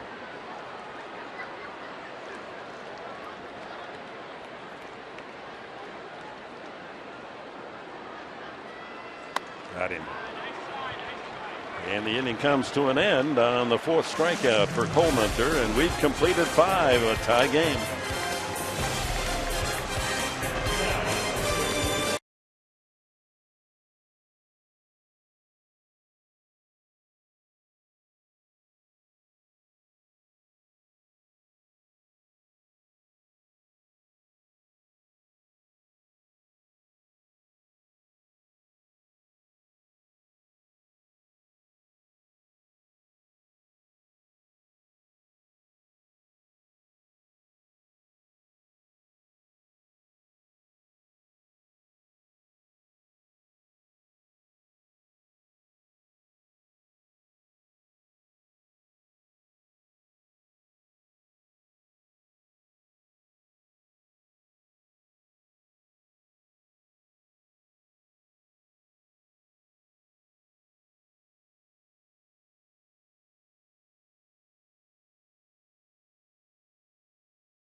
Diego provided game tickets and transportation on the Fan Express for the Boys and Girls Club of East County. And we hope you're all having a great time tonight at Petco.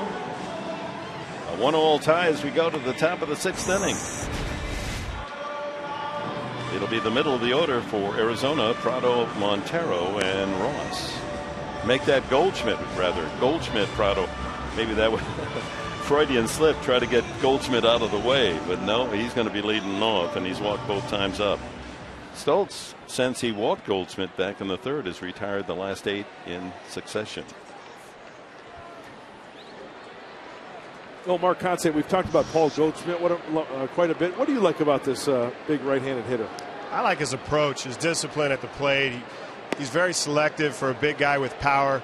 He does a nice job getting a pitch to hit, and he doesn't try to do too much. As a power hitter, generally you see a lot of power hitters pull the ball. And Paul lets the ball travel, and he uses the opposite side of the field very well. Yeah, we showed that. We documented that on the Southwest Airlines spray chart. Foul pole to foul pole with power. Another slow curveball, 2-1. 3 in a row. Could have been called a strike. Jerry Davis didn't like it. And now 3-1. That ball could have been called a strike. Goodness. Yeah.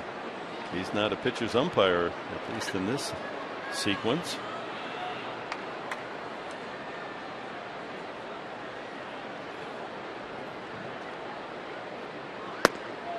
And he walks for the 3rd time. Leadoff man on. And that proved fatal last night when the D-backs scored their 2 runs in the 4th inning. Goldschmidt walking to lead off that inning. Time for the Sequan Casino Daycation stat of the game. National League leaders highest strikeout walk ratio. The Padres right there. Striking out 2.88 per 1 walk. Nationals best of all. Dodgers, Giants, Braves, and Padres.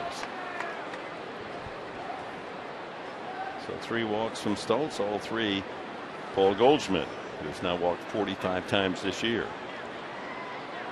Prado the hitter. Single and a sacrifice fly from Martin.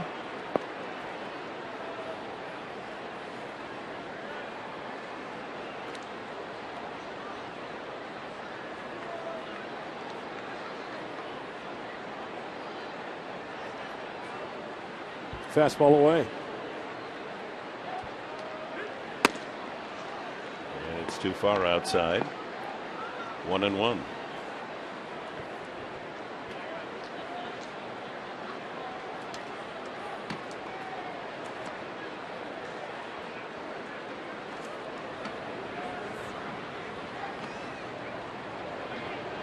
Throw over.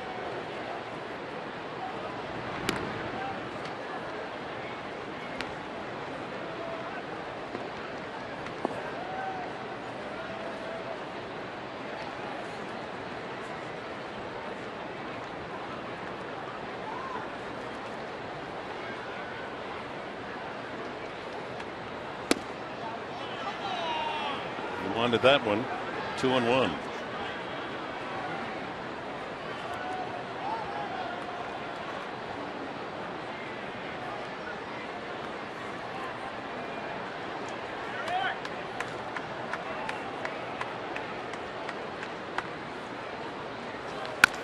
Ground ball, one hopper Headley. Amaristo, he pulled him off the bag and he's out at first base, but he's safe at second. So no double play. It goes as a 5-4-3 single out as Amarista couldn't maintain contact with the bag as he had to reach back toward first base with an errant throw. Well, you know, and he did a nice job, and the runner sliding on the inside, so Amarista was on the outfield, the infield side rather. To take a look, just to give a better angle. Goldschmidt slides out of the way, and he's thinking, you know what, I got to try to at least get one out. And how close was that one? That was very close. So close that Kirk Gibson out to express his feelings, all the while staring into the dugout, looking for the signal from the video people there with Arizona to determine whether he was out or safe before he challenged. Well, Bud Black went out there to talk to Mark Carlson at second base as well. So both managers out to make sure the call was right, and I guess we will have a challenge. Well, so far this year, the games are longer. That's no surprise. 3 minutes and 23 seconds longer on average than last year. The average game this year going over 3 hours and 2 minutes, and this is one of the reasons why. Yeah, one of the arguments, Dick, correct me if I'm wrong, was that by having the challenge system, it was supposed to speed up the game, right? Who said that? That was one of the arguments. They said it would speed it up. But what they didn't realize is now every routine play can be challenged, and why not use your challenges? And I don't think they took that into consideration. Well, that's clearly off the bag there. And that's pretty close there. I don't know which challenge is being studied back in New York. Here is, watch the ball. Boy, remember, it's where the ball hits the glove, the back of the glove, in the pocket of the glove. Looks like the heel of the runner Prado and the ball in the glove land simultaneously. Man, that's... So you call it. It's right either way. Yeah.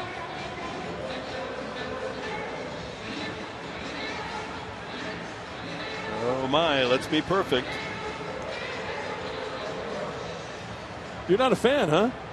I just think it's a drastic error on the part of Major League Baseball. Really? I think it's delaying the game, delaying the pitcher, delaying the action. It's causing every close play of any kind to be challenged. Hey, we let a lot of these plays go by. Come on, continue with the game. Sometimes you might be wrong, but we can't make it perfect.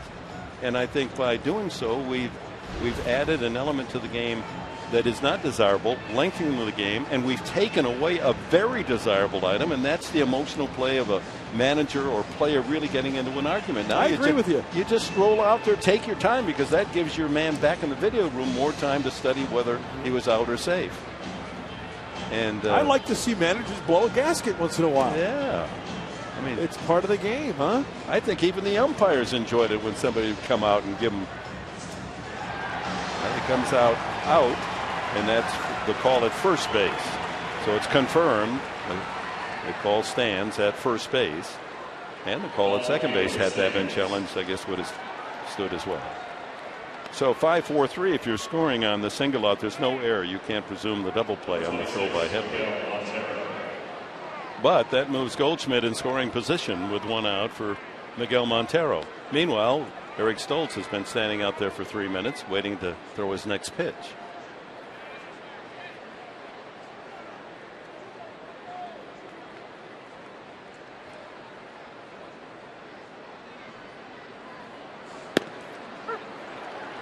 As Chris Young, the former Padre pitcher, now with Seattle, said, if they're going to go with all the replay and all, why not technically make the strike zone? Everyone has their own strike zone. Technically, you have the ability to be able to call the balls and strikes. And then you're going to be more accurate there, if that's what you're really seeking in this game. But if you're going to take the human element out, which in part they've done, that's wrong. I mean, we all are about pulsations, right? Huh?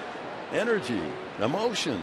Come on. By the way, that challenge took 3 minutes and 35 seconds. But they got it right. I love getting the professor riled up. See, it's passion, right? It's part of the game, right? I always thought it was. They've taken something away, at least from this fan. Mark Kotze, what do you think? I couldn't agree more with Dick in this situation. The play at first base, a bang-bang play, in my opinion, the umpires get it right 99% of the time. And we as athletes in the dugout, as baseball players, it is about the emotion. We do play off the emotion, and they have stripped that out of the game. I used to love to see Jim Leland run out on the field and fire his hat and draw his lines. And, players feed off that, and it has been stripped away from the game. Gosh, Billy Martin, Earl Weaver, Those managers would come out and grab a base and throw it into right field, kick dust on the umpire. 0-2 now to Montero. Good stop by Rivera. You guys can help me out here, but I love the manager that took first base and just went in the dugout and had to bring another bag out. You know, I can remember that. I don't remember what manager did that, but I thought that was classic. You know who I think did that? Was Lloyd McClendon when he was at Pittsburgh. Yes. He took his base and went home. Yeah, that's it. See ya. That ball is drilled into the right field corner, and that's the Petco porch, and Montero has hit a 2-run homer, and the Diamondbacks lead 3-1. Number 11 for Montero. The home run ball has plagued Stoltz all season long, and there goes another. And the leadoff walk, Goldschmidt comes around to score. And who knows but what that delay certainly didn't help Stoltz in his rhythm.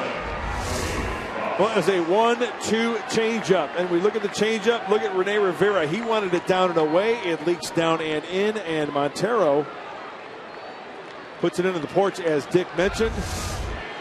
Well, not a lot of room for error when you don't have a lot of offense. And that breaks a string of 8 straight games. 9 consecutive games where the Padres had not allowed a home run. 10 is the franchise record, and Montero has just ended that particular drama with number 11 on the season. So 3-1 Arizona.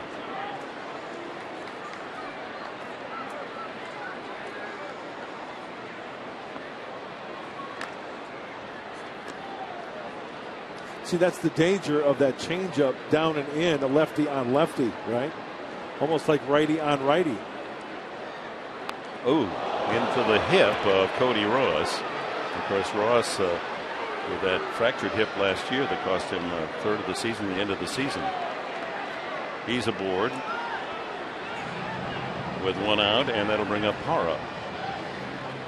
It wasn't a long home run by Montero, 352 feet it was measured. But it counts for 2 runs. Well, 4-seamer trying to bury it in. And that'll be all for Eric Stoltz. A pitching change with 1 out here in the 6th inning. And the D-backs leading 3-1.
Arizona Diamondback lead, and America's New Sports Network is the place to turn before every slam, every goal, and every game with America's pregame only on Fox Sports 1 and streaming live on Fox Sports Go. Tune in to America's pregame weekdays at 3 p.m. Pacific, only on Fox Sports 1. To find Fox Sports on your cable satellite provider, go to foxsports1.com. All right, thank you, Mark Grant. Alex Torres is our Drew Ford pitching change. And bottom of the order, lefty, lefty, lefty with the pitcher spot with Cole Mentor. And you see the numbers right there for Alex Torres. At times he can get a little wild. And I want to correct myself. Cole Mentor is batting right-handed. He's a right-hander with the pitcher spot. So lefty, lefty, Para Gregorius. Let's see if Kirk Gibson does anything. Doesn't look like it. This little guy wants the Padres to get back to hitting. Absolutely. So Torres following the starting left-hander Stoltz, because Para batting from that left side, as Marcus indicated, 0 for 2 tonight, Para.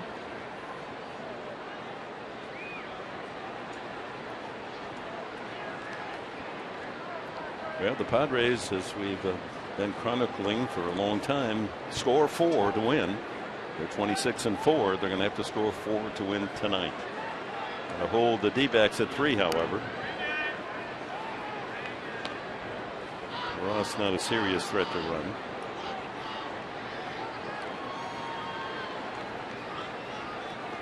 Peralta now the pinch runner over there at first base. Had the 2-run single to win the game last night, 2-1. You know, Chris Budd did a nice job with that interview, that piece on the hat worn by Alex Torres.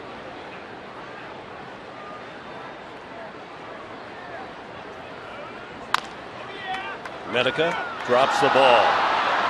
And Torres able to get over there and cover in time for the out.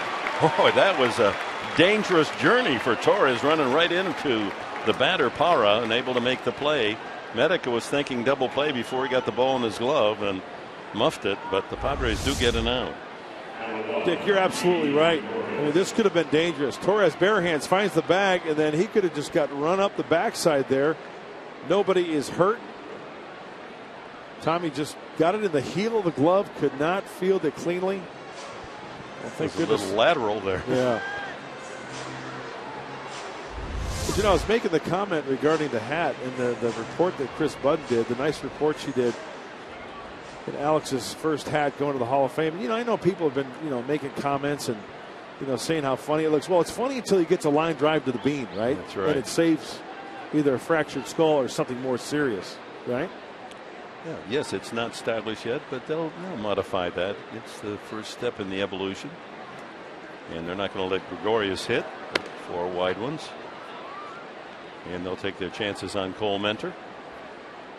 Mark Kotze, what do you think about the hat that Alex Torres is sporting? If it gives him confidence and makes him feel safe, and you know, it eliminates a distraction for him, I think it's great. And I can see them making adjustments to the hat in the future.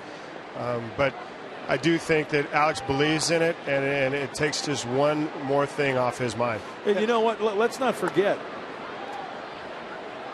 Alex Torres came in relief after Alex Cobb was hit in the head. I mean, I think that has a lot to do with it as well. Oh, yeah, he's admitted that had a sobering effect on him. He was there to look down at him and wondered if he was alive. 4 wide ones, and 3 of them were high as well. Gregorius aboard, and Cole Mentor comes up, leading 3-1. Chris Budden. Well, I asked Torres if he had heard from any baseball players about wearing the hat, and his former teammate David Price called him and said, hey, I appreciate what you're doing. Torres asked him if he was going to wear the hat. He said, you know, I'm tall, I'm skinny, I don't think I can pull it off. And Torres posed him this question. He said, what would you rather do? Make news for wearing a funny looking hat, or make news because you took a line drive to the head? Interesting question. Yes, sir. The answer to that, obvious and easy. Cole Mentor, a good hack at that one, fouls it off. He's grounded out twice, so he's made contact both at bats. He's 1 for 29 on the season. First and second, 2 outs and 2 in on Montero's home run here. Top of the 6th inning, and the D-backs leading 3-1. Peralta, the pinch runner, at second, and Gregorius at first. And a ground ball again. Medica, the long underhand flip to Torres, and that'll do it. But a walk to Goldschmidt, and Montero finding the shortest part of the yard here at Petco Park into the porch. It's 3-1.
Diego fans of the game. Our Fedora Trophy wearers tonight enjoying their new lids as gifts of the Padre management.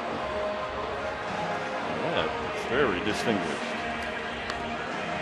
I like the color combination too, because you can accessorize and wear that with a lot of different types of shirts. Undercaps. Yeah, you can dress it up, you can dress it down, right? The bottom line is everybody loves it. You can wear it backwards. Yeah.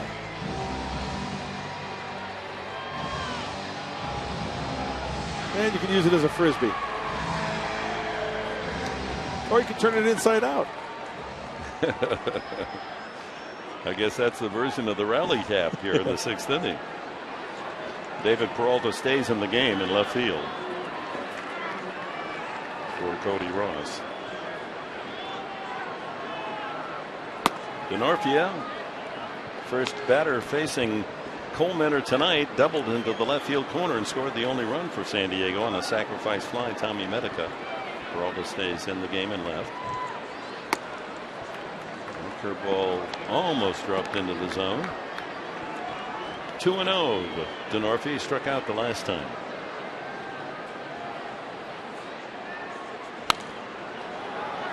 Fouled back.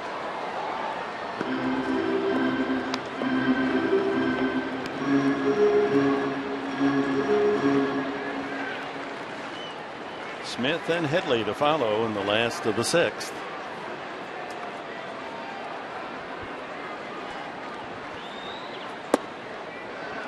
And 3-1.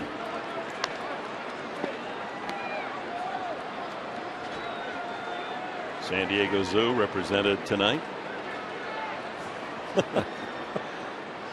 And another foul. I wanted to give in that plug because it may be the finest zoo in our country, maybe in the world, our San Diego Zoo, and of course a big tourist attraction. Fans from around the country, especially this time of the year, from Texas and New Mexico, Arizona, where it's so hot in the summer, coming here to enjoy our weather and all the rest we have to offer. Backhand by Prado. Tough play, tough throw. Gets DeNorfia. No, foul ball. Just missed going fair. So DeNorfia a second life and the count 3-2. Oh, Prado carried through that play nicely. Momentum going away from the play. Flip throw all the way across the diamond. Oh, that looked fair, didn't it? You know what? Where it hit, it hit so close to the line. Check it again. No, I guess just wide of the line. You can see the divot. But, my argument's always been hit so close to the line. If you back that up, does it go over the bag? You know what I'm saying? He checked his swing, and DeNorfia on with a leadoff walk. Only the second from Coleman. The Padres, when you go back through the last 3 weeks, I couldn't find a game where they got more than 3 walks, and most of the time it's no walks or one. Ooh. Last night. I thought he went. What happened last night, Dick? No walks. Yeah. And of course, Lincecum gave up just the 1 walk the game before. And they had that Washington series here where 3 games they didn't allow a single walk, all 3 games. So Padres are having to hit their way on. It's almost as if the pitchers are saying, come on, show me you can hit it. Well, Bud Black on the phone to the bullpen. Looks like we may have action out there. Seth Smith has grounded out twice. Shift is not on with the runner at first. Back to Colemeter. To second for 1. Back to first, not in time. They get the lead runner. And Smith aboard on the fielder's choice.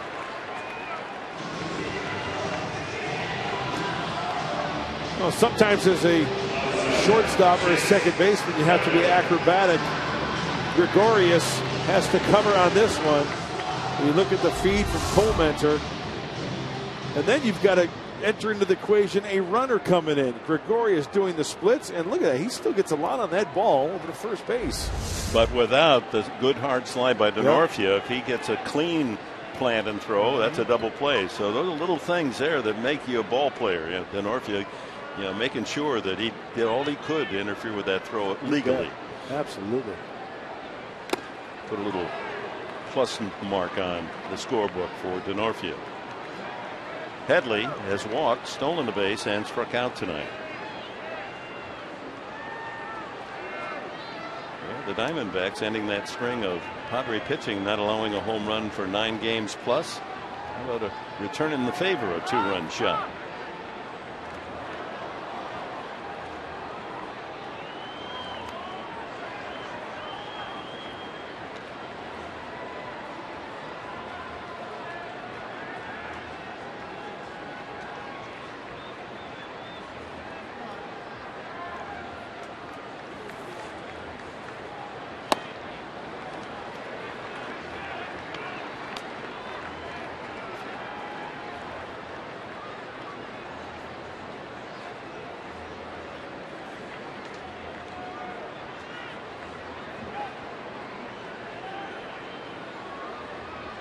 A ball, a strike to Headley.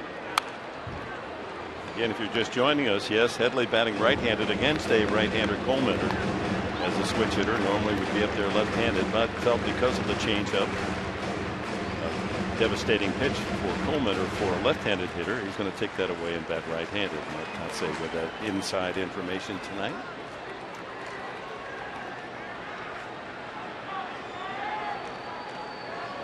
One out, Smith at first base. 3-1 Arizona.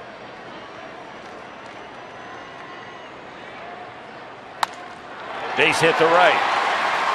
Smith had to hesitate on the line drive, so only can advance to second as Parra fires in a strike. And the Padres have the tying run on here in the 6th inning.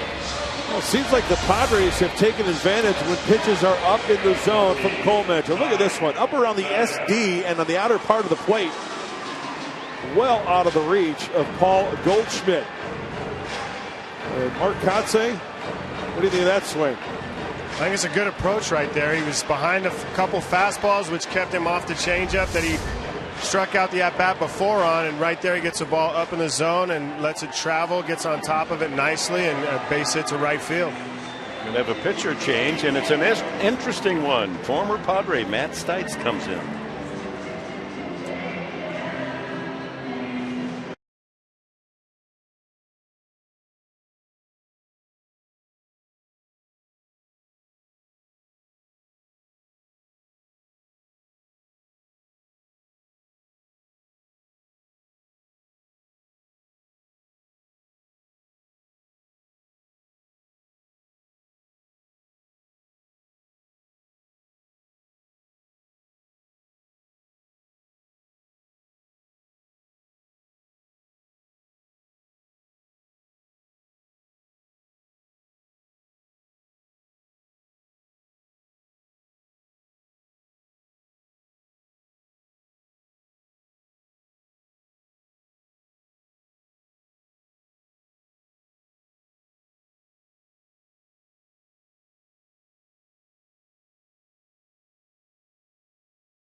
Fan photo for you. Tweet your photo to hashtag SD Fan Photo. A chance to be shown in an upcoming game telecast brought to you by AT&T. Oh, Alex with the hat and baseball, little canine love. Thank you very much. He's a good kid. They said it's an interesting pitching change in that there's Padre involvement in this right-hander, Matt Stites. He's 23 years of age. He came over to Arizona along with Joe Thatcher in the trade that brought Ian Kennedy last July here to San Diego. Stites, while with the Padres in 3 minor league seasons, was 8-2 with a 1.53 ERA collectively. a control pitcher and into his 5th major league game with the D-backs. Yeah, he's got a good arm too, Dick. 94-98 on the fastball as Josh Colmenter sits in the dugout after 5 1/3 inning of work. Stites throws a fastball, slider, and a change. Mid to upper 90s. He could be a back end of the bullpen type guy in the future. Matt Stites to Tommy Medica, and a fastball strike at 96. So in acquiring Ian Kennedy, Padres like this young guy Stites, but they weren't going to get Kennedy without giving up a strong young arm, and this is the man. Of course, Joe Thatcher going to Arizona as their left-hander to get that one left-handed bat out in the late innings. Kokomo Joe out in the bullpen tonight. Boy, great minor league numbers for Matt Stites. As you can see, Dick, why the Diamondbacks really liked him in the short time. 114 games, a 1.53 ERA, and only 76 hits in 135 plus innings pitched. That's a good arm right there. And 150 strikeouts in 135 innings. A ball, a strike to Medica. Misses inside. Medica drove in the Padre run in the first inning with a sacrifice fly. Got Denorfia home after Denorfia led off with a double. It looks like a pretty straight fastball. Tommy Medica can square one of those up. One thing is for sure, in the few pitches that Stites has thrown, he is not afraid to throw that fastball on the inside part of the plate. Denorfia forced at second, so it's Smith at second. Headley the tying run at first.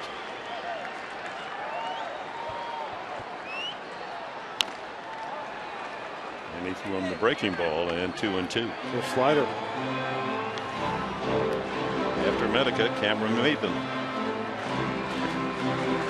Top half of the inning, Miguel Montero's 2-run homer into the Petco porch, giving the Arizona Diamondbacks the lead 3-1. Montero calling the shots for young Matt Stites behind the plate. Padres with a chance here in the 6th. 2 on, 1 out. He's a strike thrower too, Stites. In those 135 innings in the minors, only 19 walks, 1 intentional. That's pounding the zone, isn't it? Gets Medica at 98 miles an hour. So it's up to Cameron Maben. This copyrighted telecast is presented by authority of the San Diego Padres and may not be reproduced or retransmitted in any form. The accounts and descriptions of this game may not be disseminated without the express written consent of the San Diego Padres. Maben tonight has grounded out and struck out. In a while since he homered. He has just the 1 home run this year, as you can see.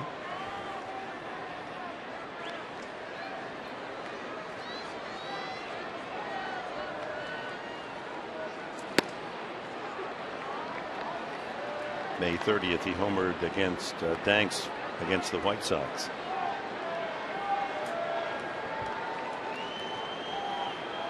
The outfield playing him not to pull. Good gap in left center. He could score 2 runs if he could aim one out at that bullpen area. Way late on that one. Breaking ball. That is a power slider right there.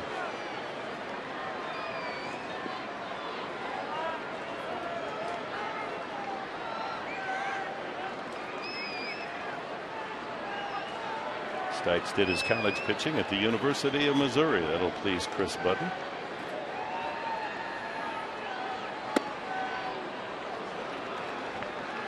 Action pitch now, 2-1.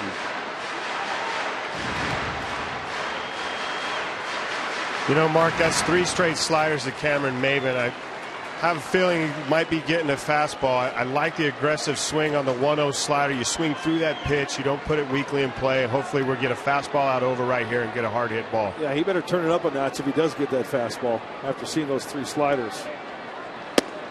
And it's low and away, 3-1. 97.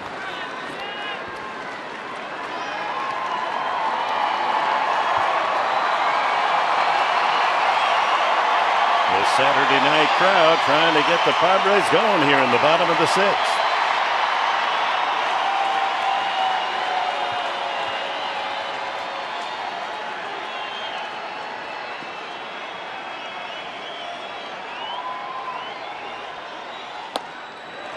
4, and the bases are loaded.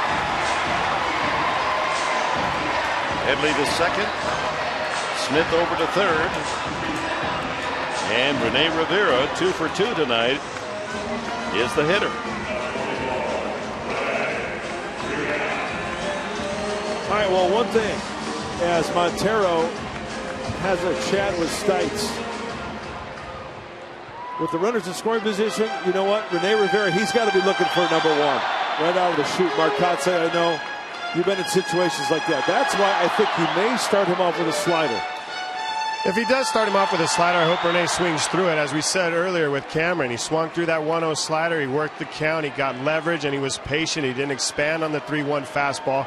You've got a young arm on the mound right here. This is a big spot in the game. He's not experienced. Let's make him throw strikes. Let's get one out over and take a good swing. There's the slider. Foul ball. Out in front of it.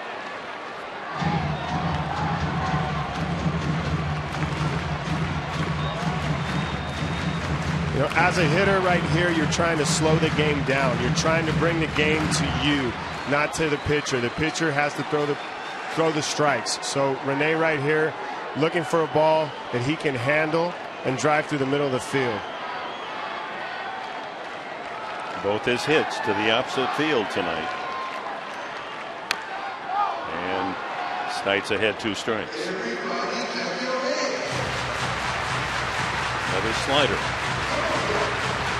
Smith at third, the tying run Headley at second. Maven the go-ahead score at first. 3-1, home half of the 6th.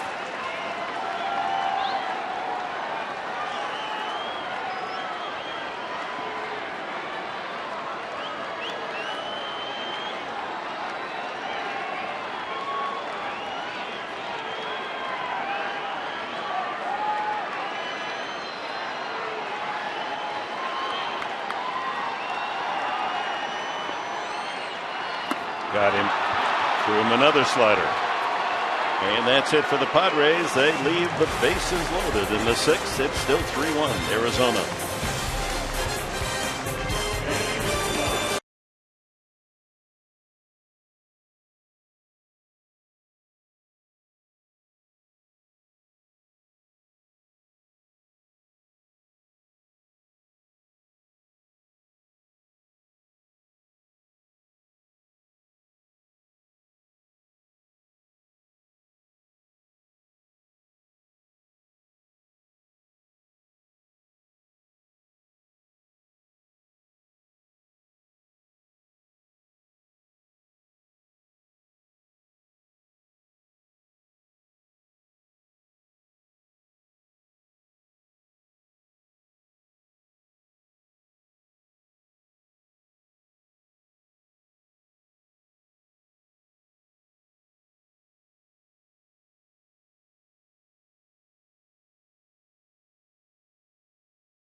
Bill Howe play of the game. Alexi Amarista, look at him range.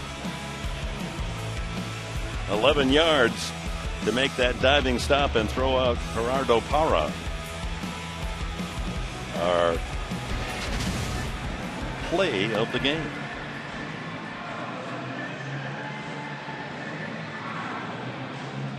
Torres, who came in to get the final 2 outs in the 6th inning, stays for the top of the 7th and will face the leadoff man Inciarte, and then Hill and Goldschmidt for Arizona. Again, a reminder, tomorrow, Military Sunday, 12:30 our TV time here on Fox Sports San Diego. We'll see Desagne, see if he can follow up on that great performance at San Francisco, 7 shutout innings in his big league debut. There's Audrey Samar. against Mike Bolsinger, the rookie of the D-backs, 1-3.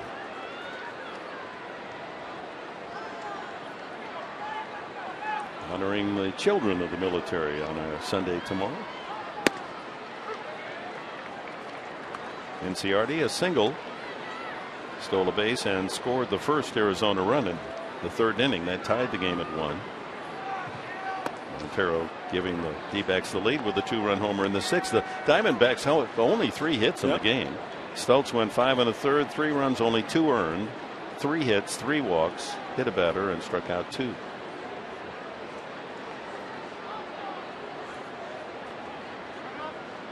Two earned runs, good enough to win.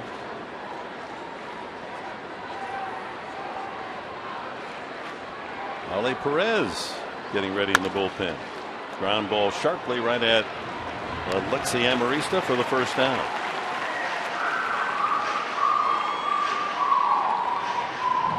Aaron Hill popped up and flied out twice. And here comes Bud Black. He left Torres in there to pitch to the left-handed hitting Inciarte, and now with Hill and Goldschmidt, right-handed hitters, and Prado due next. He's going to go to the pen. Then Kevin Quackenbush comes in.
Have been fantastic, and I asked him what was the difference in May and June. You know, May he was bouncing back and forth between here and El Paso. He said, I learned that I don't have to impress anyone.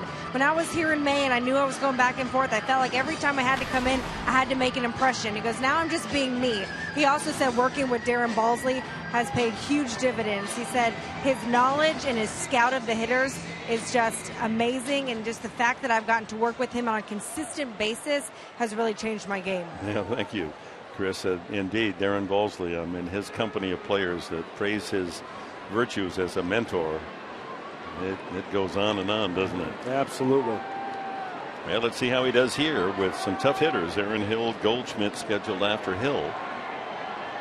No one aboard, 1 out here in the 7th. High fly ball, left field, Smith waiting for it to come down, and there's 2 away. 1 pitch, 1 out. The attendance tonight, 31,577. They all proudly take home their Padre Trophy / fedora.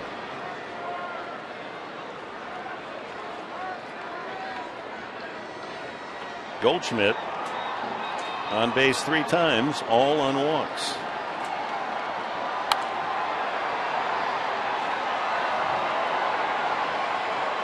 That one sailing into the owner's booth.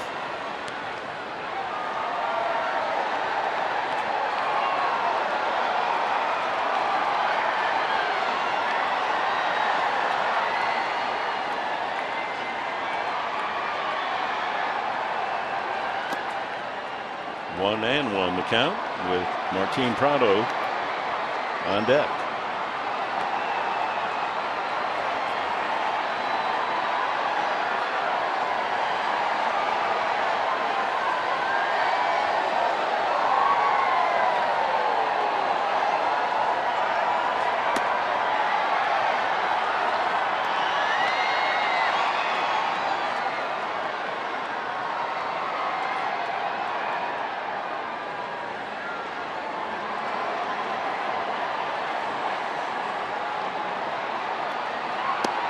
Just watching his setup, Paul Goldschmidt, in many ways, the way he lets the bat initially droop over his right shoulder reminds me of Buster Posey a little bit. Yeah, you're right. That's a good pickup. No question about it. You're right. Not here, but right there. Yeah. Good call. Swing and a miss. And he challenged him with a fastball, 3-2.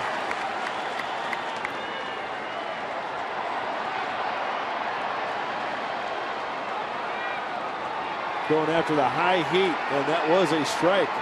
Fox Tracks brought to you by Southland Technology. Strike 3. He thought he had his 4th walk, but that's a strike at the knees. Quackenbush gets Hill and Goldschmidt. Stretch half of the 7th at Petco.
Find Southwest Airlines fares online only at southwest.com. By Petco, the power of together. And by your San Diego Lexus dealer. Padres come up, home half of the 7th inning, trailing 3-1 to Arizona. Miguel Montero, the left-handed hitting catcher, with a 2-run homer in the 6th inning, the difference in the game. And former Padre Ali Perez comes in to pitch. Well-traveled since he first broke in with San Diego back in 2002. Yeah, very violent delivery from Oliver Perez. Opponent's only 219, and he can get wild at times. Pretty much two-pitch pitcher. Always has been. Fastball, slider, 89 to 94. He pitched in 2002 and 3 with the Padres and went 8 and 12 collectively. Then to Pittsburgh for 4 years, the Mets for 4, make it 5 years. Seattle the last 2 years, always with fantastic stuff. Sometimes you just couldn't get it over the plate. I would say it falls into the category of an uncomfortable at bat, right? Yeah, he doesn't know where it's going, so you sure don't. Yeah. But now at 32 years of age, native of Mexico, finding another home nearby in Phoenix. Turns Cabrera around, hitting right-handed, a sacrifice and a flyout for Everett. Then Amarista and the pitcher's spot.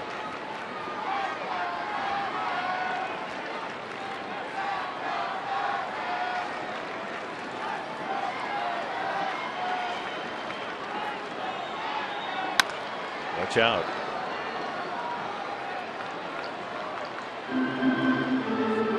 He signed last year, did Perez, a 2-year contract with Arizona. And after the season, actually, after Seattle released him, he came over to Arizona this year. Seattle last year, he was 3-3. Another foul. For the Mariners, 3-3, ERA at 3.74. Pitched in 61 games, all in relief. 53 innings. He walked 26 men.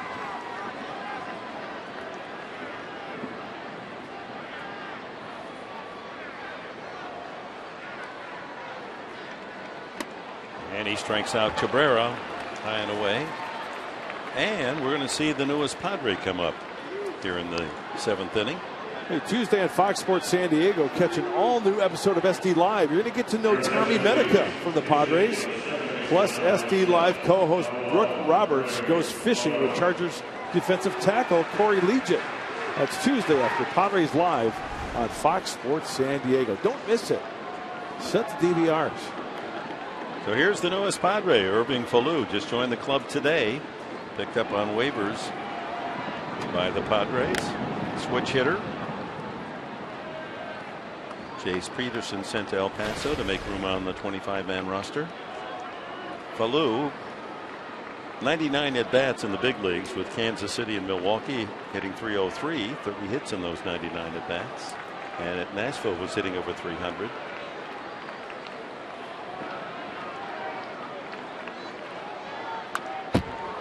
Oh, how about the Culiacán kid? Culiacán kid, Ali Perez going a little Louis T on right there with the leg kick. And showing Falou the name and numbers. Yasmani Grandal out of the dugout with a bat. He's in the on-deck circle. Pitcher spot due next.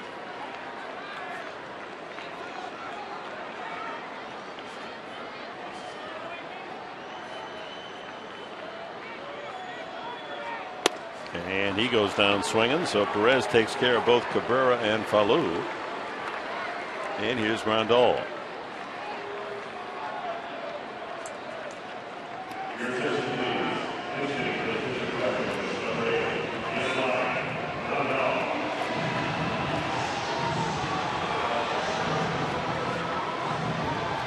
Pretty good looking slider right there from Oliver Perez. Down and into the righty, Falou. Grandal trying to get his chin over that Mendoza line. 6 home runs. Good breaking ball on the corner.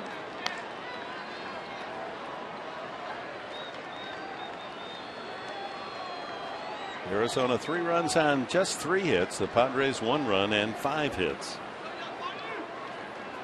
Big blow, the 2-run homer, Montero.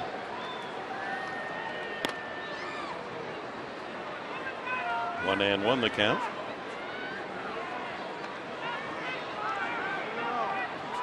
So we'll have a new Padre pitcher in the top of the 8th inning.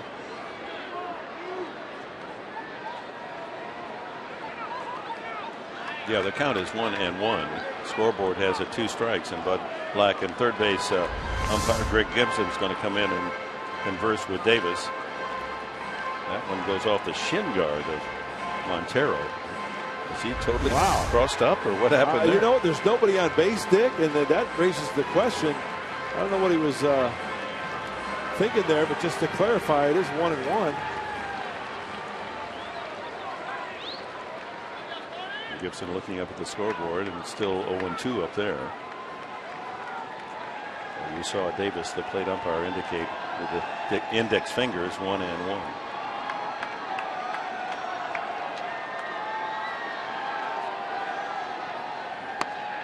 Now 2-1.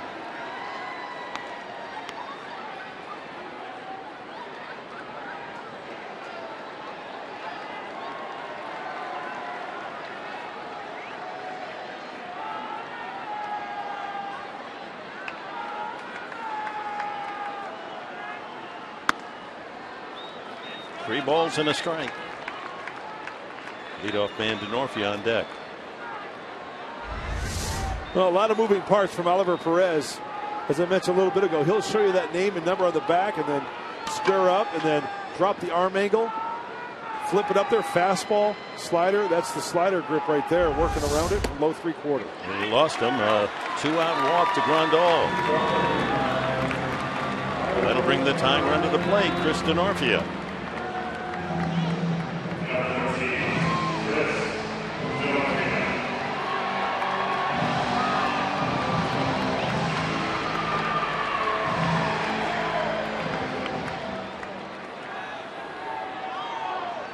Seattle last year in 53 innings, Perez gave up 6 home runs.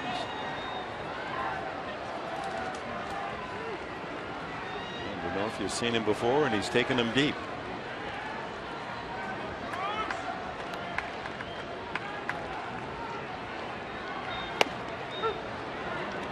Didn't get the fastball. Denorfia likes that first pitch fastball, and Perez knows the hitter as well as Denorfia knows the man on the mound.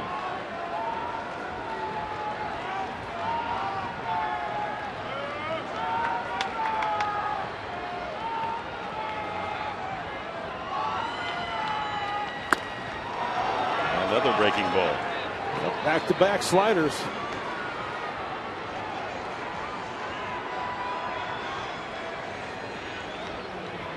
Denorfia with the double and scoring the only Padre run so far tonight continues to hit Arizona pitching. He's .325 lifetime and 9 home runs against the D-backs.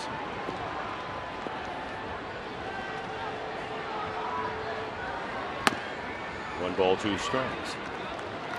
Wasting the 94-mile-an-hour fastball. Still has good velocity, Perez. Yeah. He's got a live arm, always has. It's almost like he leaps, jumps towards home plate. Very violent delivery.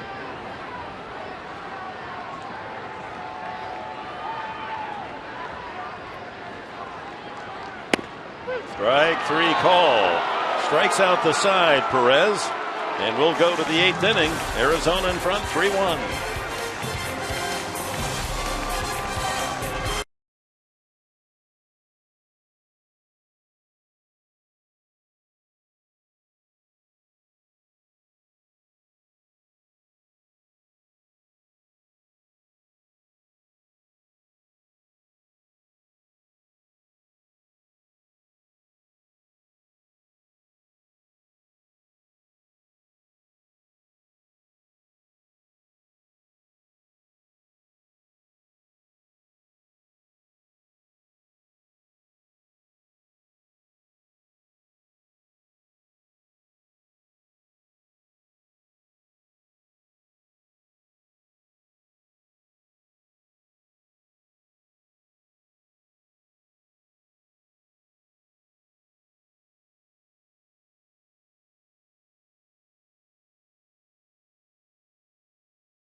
Eighth inning, Mark Kotze, Mike Pomeranz working on Padres Live. The post-game show brought to you by Cox Communications. Another case of where the Padres got to get a little deeper into this bullpen, and I know you have your eye on a certain magic number, don't you? I do. As we said in the opening, it takes 4 to win a game, and hopefully this Padre bullpen can keep us here and we can score enough runs to win. They get 4. They're 26-4, and we got to start turning it on a little bit. So when we see in a post-game show, we'll break down everything that happened here from the catbird seat that we're up in. We're also going to hear from the manager, Buddy Black, and our instructional tonight. Mark Kotze teaches you youngsters and coaches out there how to run the bases properly, how to make the right turns at third base, get your team a winning run. All that and a whole lot more coming up after the final out. And by the way, Kotze and I were talking about this. Mark Grant, where's your rally fedora? You know what? I don't think they made them big enough. So I apologize. That's your out? That's my out, and I'm sticking to it. You know what? They make them with an elastic headband, don't they? One size fits most. Yeah, but what are you, about a 10? Easy there, Coolio.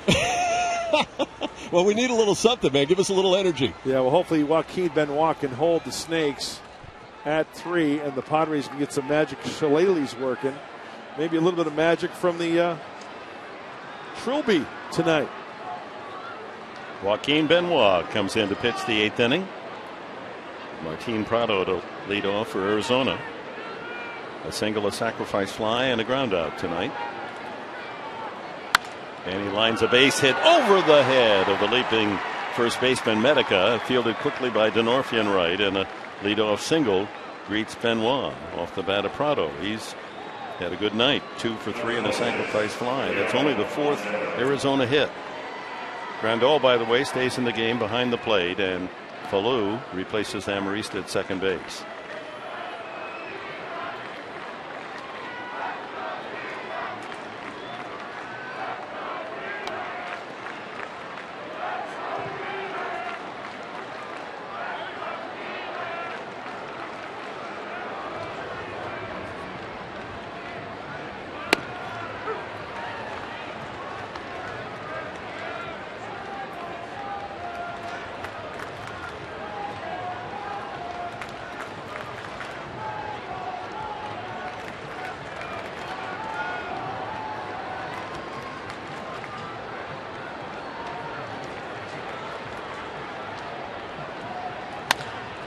Ground ball. Falou makes the play.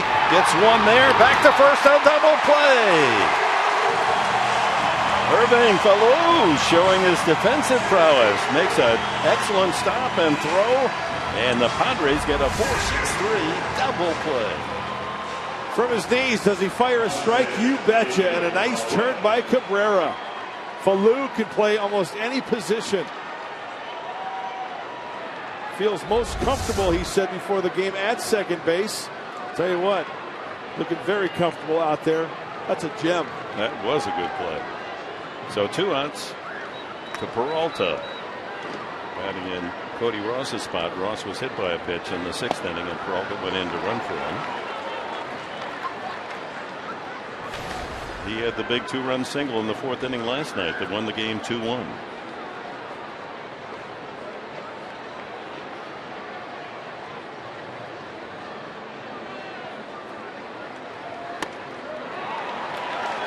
Quickly in front, 2 strikes is Benoit.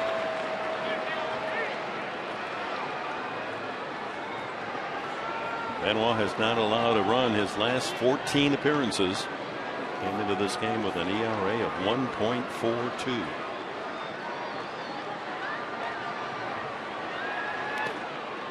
Wastes the ball in the dirt. 1-2.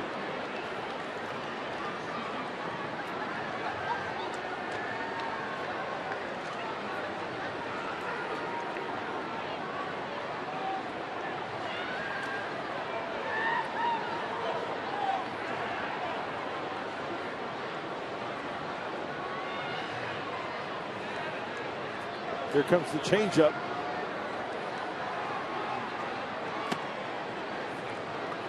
Outside, 2-2. You can see just snapped back at that ball. Why?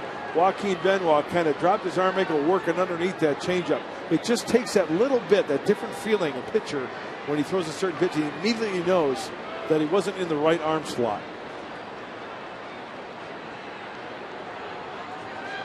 Got in. There's the changeup.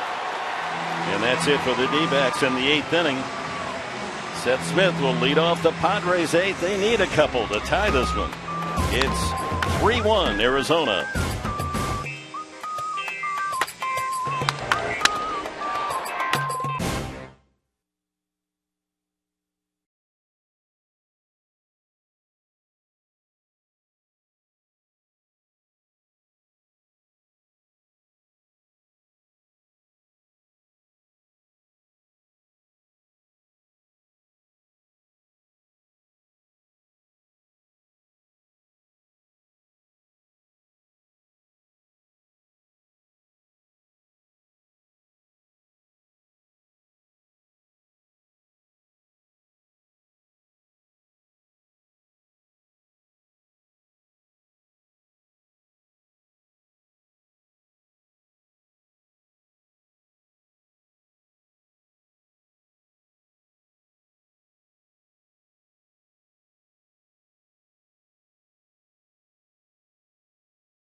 Here's our Nissan game summary.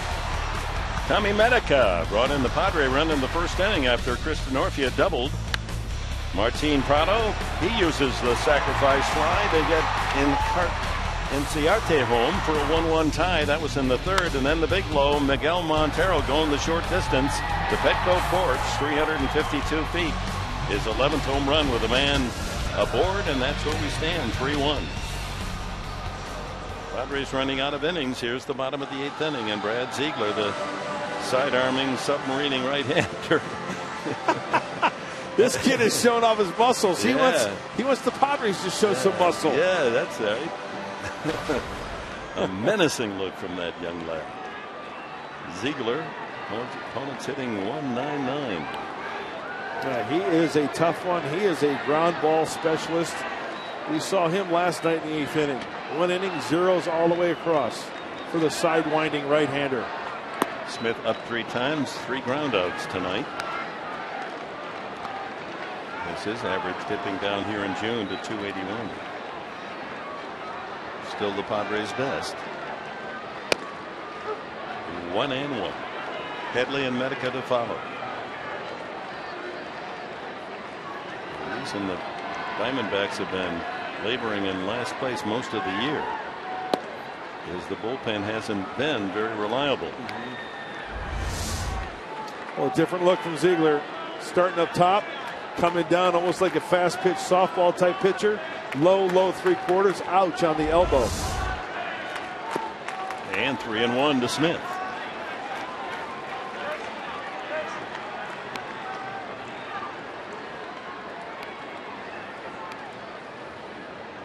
Headley, a single and a walk tonight on deck.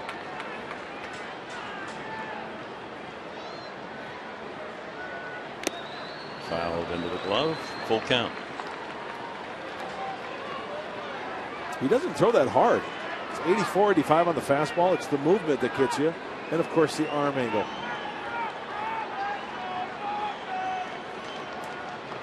Got him. Another strikeout for Arizona pitching. The 10th tonight. Hey, let's go back to when we talk about arm angle. Starting tonight's game, Josh Coleman. Look up top.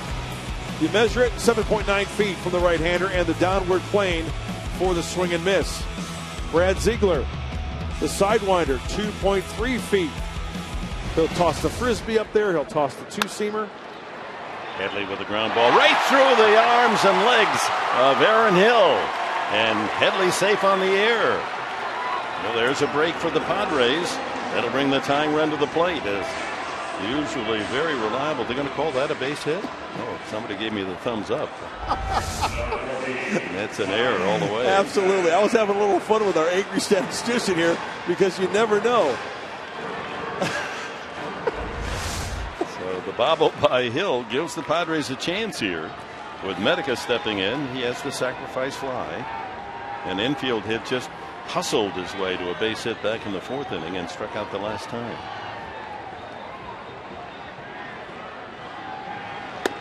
That was the pitch right there. You know what? You're absolutely right, Dick. And it might be one pitch during the at-bat where a hitter gets with a crush. Look at that. Right down the center of the plate. And Ziegler's good enough to where he can locate it down and work down out of the zone. He's got good control as well.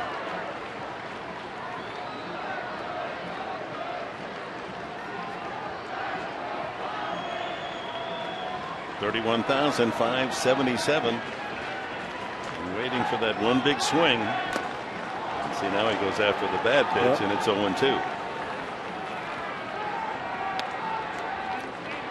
You see how a natural sinker from that sidearm release.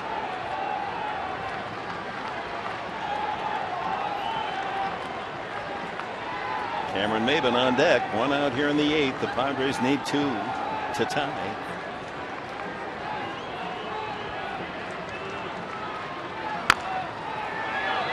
Ziegler lets it get through his bare hand, and Medica is safe. Another error. Maybe Tony Gwynn is looking down on the Padres tonight. Headley and Medica board on misplays, and the Padres will bring the go-ahead run to the plate with 2 men on. Hey, any way that the Padres can get on base, put a little pressure on Ziegler and the Diamondbacks. Tried to barehand it. He won. A 5-out inning for the Padres. Cameron Maben. Ground out, strikeout, walk.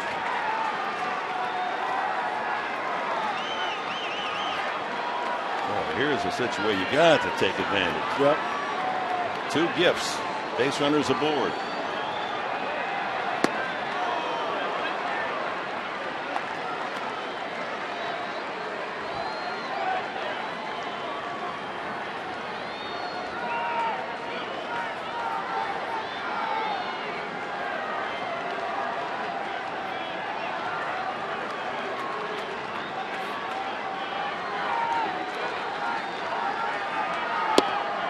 One ball and 1 strike.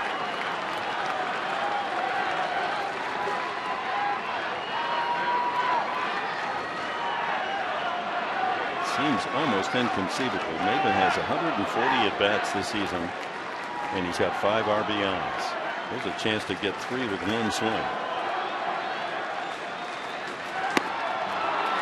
Not that one. 1-2.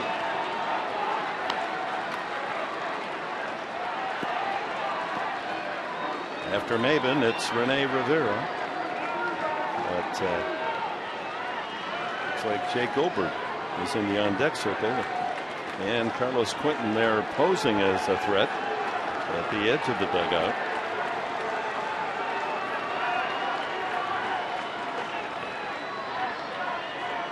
Got him with a curveball.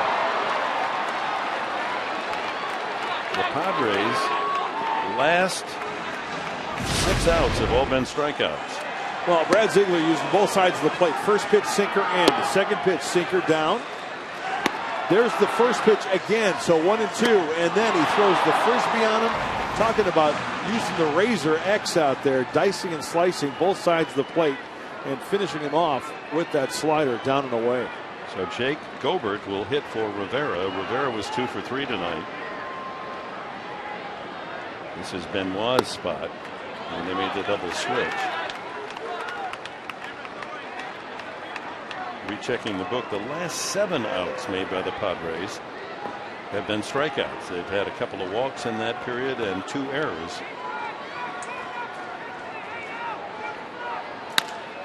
Ground ball toward the hole. Hill fields that one and makes the play. So the Padres get 2 extra outs and can't take advantage. We go to the 9th, 3-1 Arizona.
Well, the Padres trail 3-1 for San Diego. 5 hits. Jump on the fastball. Cole Mentor with the fastball mid 80s, maybe 80, 87, 88. Well, Josh went 5 1/3. He gave up 5 hits, 1 earned run, 2 walks, and 4 strikeouts for the Diamondbacks starter this evening. And the bullpen for the D-backs with a strikeout pitch. Stites struck out 2 in his 2/3 of an inning. Perez struck out 3 in his 1 inning. And Ziegler with 2 strikeouts in his inning, the 8th. Now Blaine Boyer getting his 5th chance. And in the limited time Blaine's been out there at the big league level this year, 7+ innings, pretty good numbers.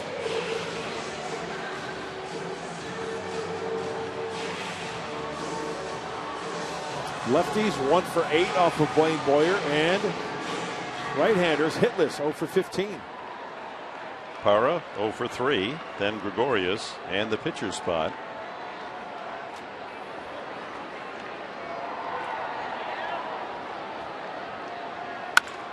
Left field hit well. Smith starts in, then has to go back and make the play.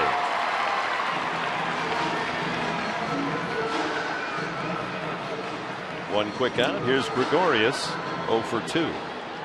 Intentionally walked the last time is Addison Reed, who picked up the save last night. His 18th of the year. Warming up, the former San Diego State star. Pre-game guest with Mark Grant. Really articulate, bright young guy, isn't he? What a great kid, huh? Yeah. Very nice. That's a good interview. Thank you. Oh, it was all him. You know what? I told him after the interview, he gives great answers, long answers. And of course, he played under Coach Gwynn, as they call him, up on the Mesa. He said, I told him after, I said, you have the spirit of Tony Gwynn in you because you are a great interview. I asked you 3 questions during that 5-6 minute interview, and he just went on and on. Great answers, and of course spoke the world of Coach Gwynn. Ground ball fair, and by the dive of Medica, was playing off the line. And there goes Gregorius into second base. He might try for 3 as Denorfia digs it out. Here comes the relay. No relay. A triple for Gregorius. Gets down in those corners, and there's some tricky caroms. And Denorfia finally dug it out, but Gregorius with good speed legs it out for 3. His first triple of the season. Just out of the reach of Tommy Medica, and then the race is on. He's looking. Does he pick up the coach? No, it's all on his own. He takes third base on his own. Roger Kieschnick will be the pinch hitter for Ziegler. He came into the game late last night and delivered a single to right field. Big run out there. Insurance tally for Arizona, leading 3-1. Infield comes in. Try to cut off the run at the plate. That went off the mask of the umpire, Jerry Davis. And Grandal will go out and talk to the pitcher. This is just that courtesy catchers know, and want to give Davis a chance to clear any cobwebs.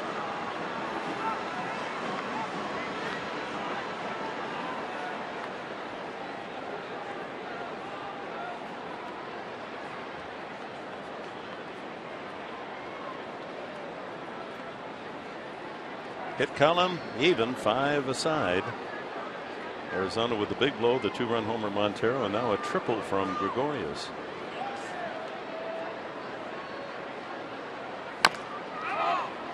And the count goes 2 strikes.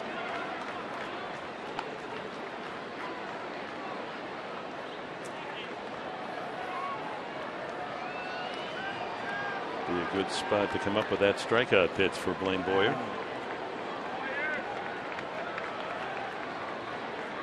Headley, Cabrera, Falou at second, Medica in tight.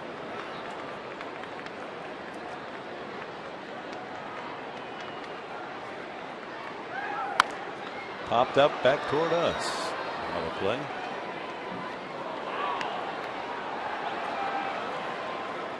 Well, Boyer's fastball is up around mid-90s, 94 on that one. Trying to tie him up.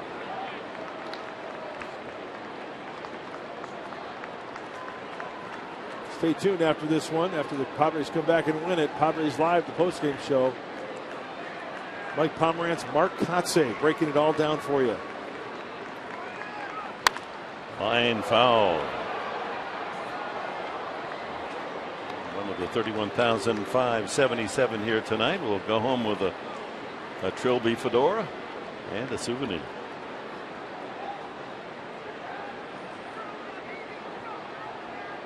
Went out. Gregorius 90 feet away, trying to keep him there.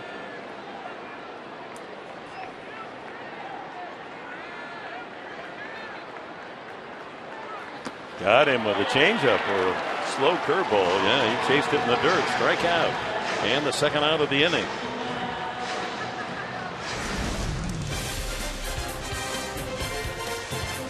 And tomorrow, 12:30 our TV time here on Fox Sports San Diego. You'll get a chance to see the Cuban right-hander Odrisamer Desagne against Mike Bolsinger of the Arizona Diamondbacks.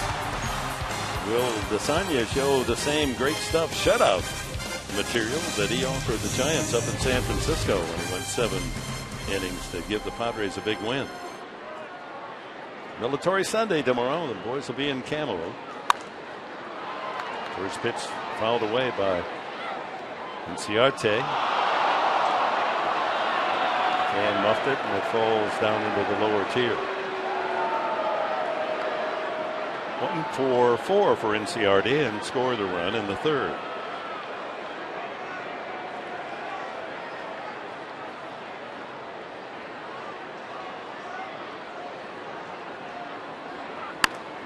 Ooh, that is a wicked line drive. Skipping through the crowd and through lots of hands. Hopefully that's all that hit. Fans seem happy about it all.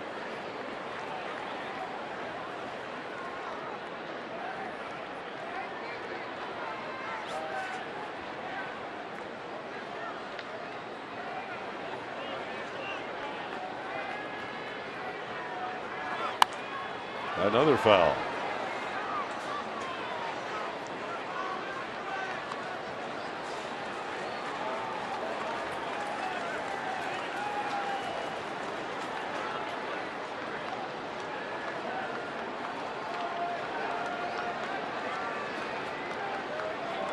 Two outs here in the top of the ninth. Arizona leading 3-1. They have a runner at third with 2 outs and 2 strikes to count.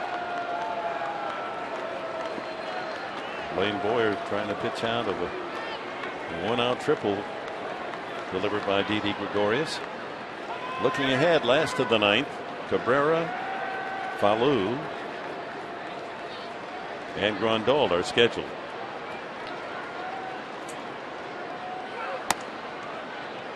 Two balls, 2 strikes to count. 95 again on the fastball. I don't remember Boyer hitting 95. He's got a firm one. He's got a firm fastball there. Good breaky ball. Power of the beard. It's a batch of beards in the bullpen. Yeah.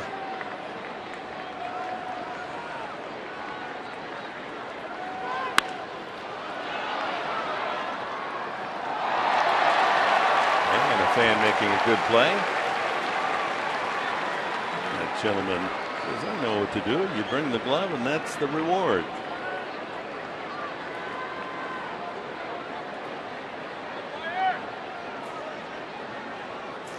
Everyone wants to look at it. Yeah, gee, look at that. Seams and everything.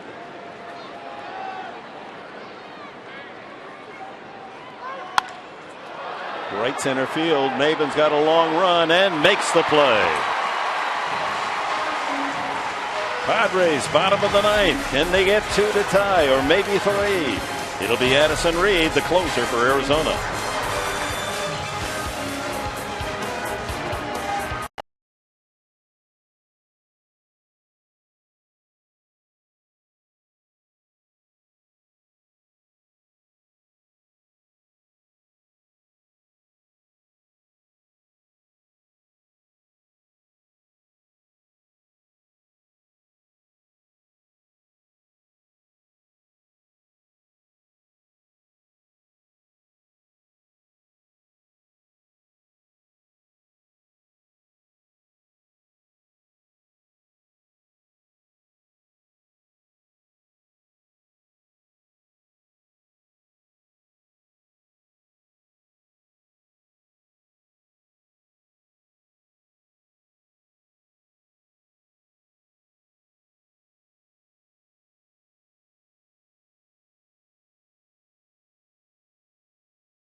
the game. And he shone brightly on defense, throwing out a runner from his knees, Miguel Montero.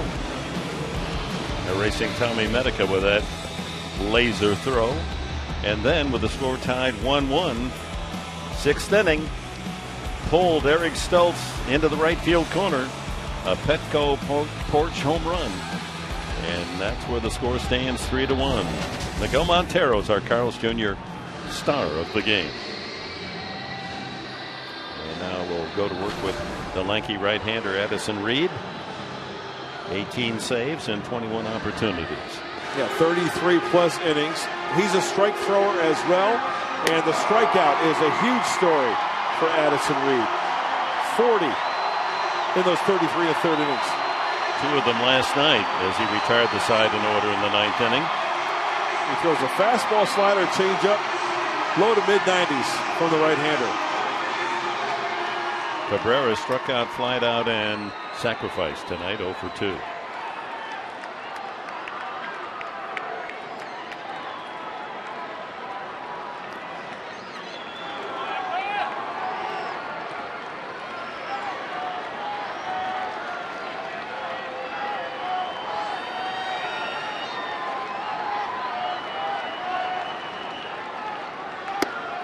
In there at 93.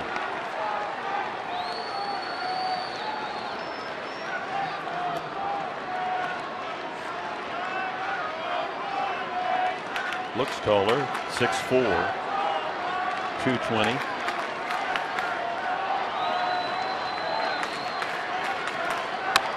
Line but foul. He was a major acquisition by the Arizona Diamondbacks in the offseason. Matt Davidson, an infielder, going to the Chicago White Sox. Where Reed pitched the last 3 years, a total of 8-6 his record. ERA rather high, 4.18.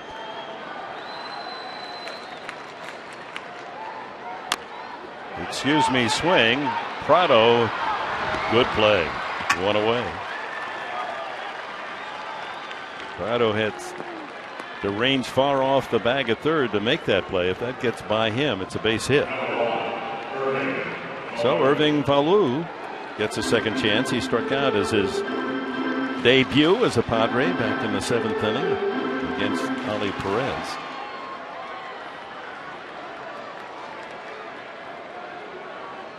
Grandal would be next.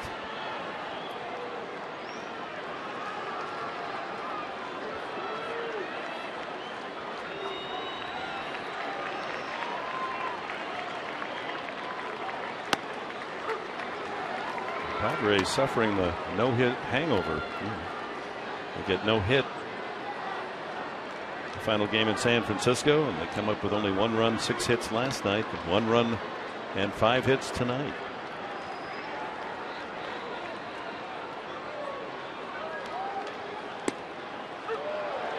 Oh, and 2.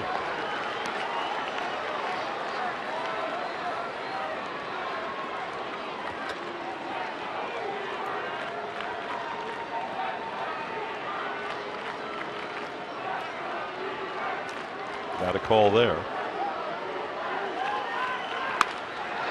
One hopper, but Hill there to squeeze it on one hop and throw out Falou. And the Padres down to their final line. Grandal steps in. He walked as a pinch hitter in the 7th inning.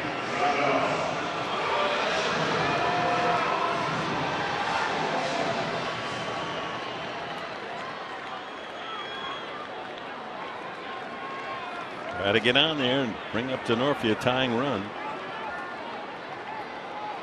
Dino accounting for the only run tonight with his leadoff double way back in the 1st inning, and eventually came around on Medica sacrifice fly.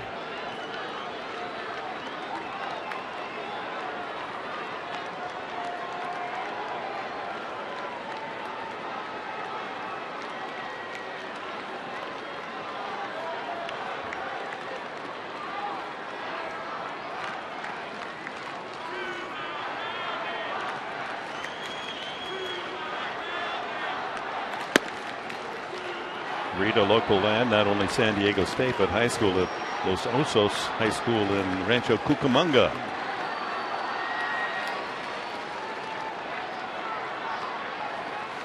You can see what he's trying to do here. Keep the ball away. Give the hitter left field. That's the way the defense is shifted. And he falls behind, 3-0. There they are. Center field, left field.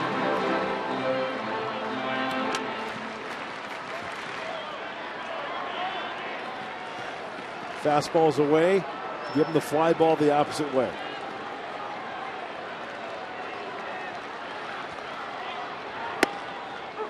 Lays in the strike at 92. Hanging in right to the end, hoping the Padres can come up with something big here with 2 outs in the ninth.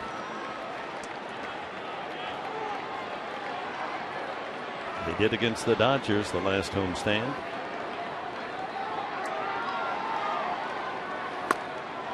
Three and two.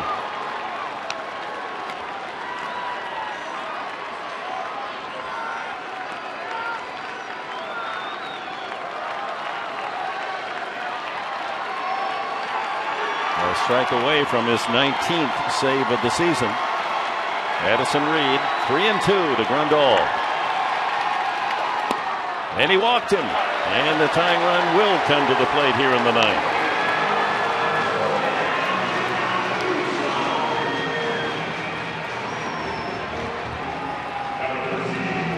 With 1 home run this year.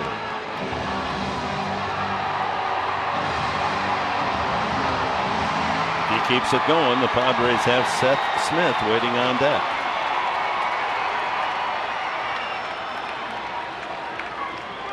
Now the outfield shifts the other way.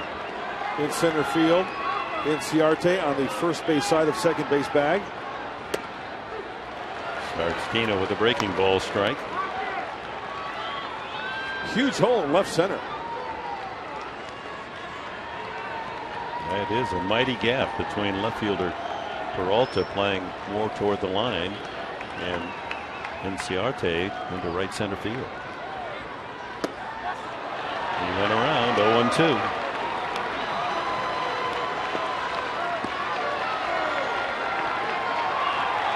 Well, now he's got a battle here. He's got to shorten up. We've seen Chris Denorfia battle at the plate when he's been behind 0-2.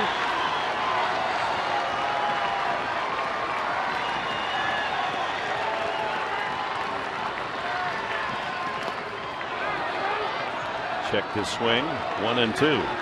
Just did hold back on that one.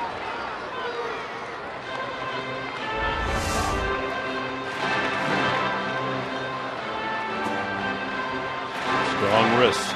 Yeah, no kidding. 3-1 the score. Denorfia the tying run at the plate with 2 outs in the bottom of the ninth inning.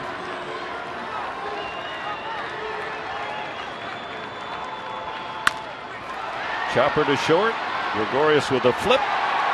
And the ball game is over. Arizona has taken the first 2 games of the series 2-1 and 3-1 as we go to Mike Pomeranz. Dick, thanks very much. With more Cots NIC in the post-game show, you're going to hear from Buddy Black. We've got a great instructional, too, on base running. More Cots teaches you young players and your coaches how to make sure you round the base at third properly, score that game-winning run. We'll see you in moments.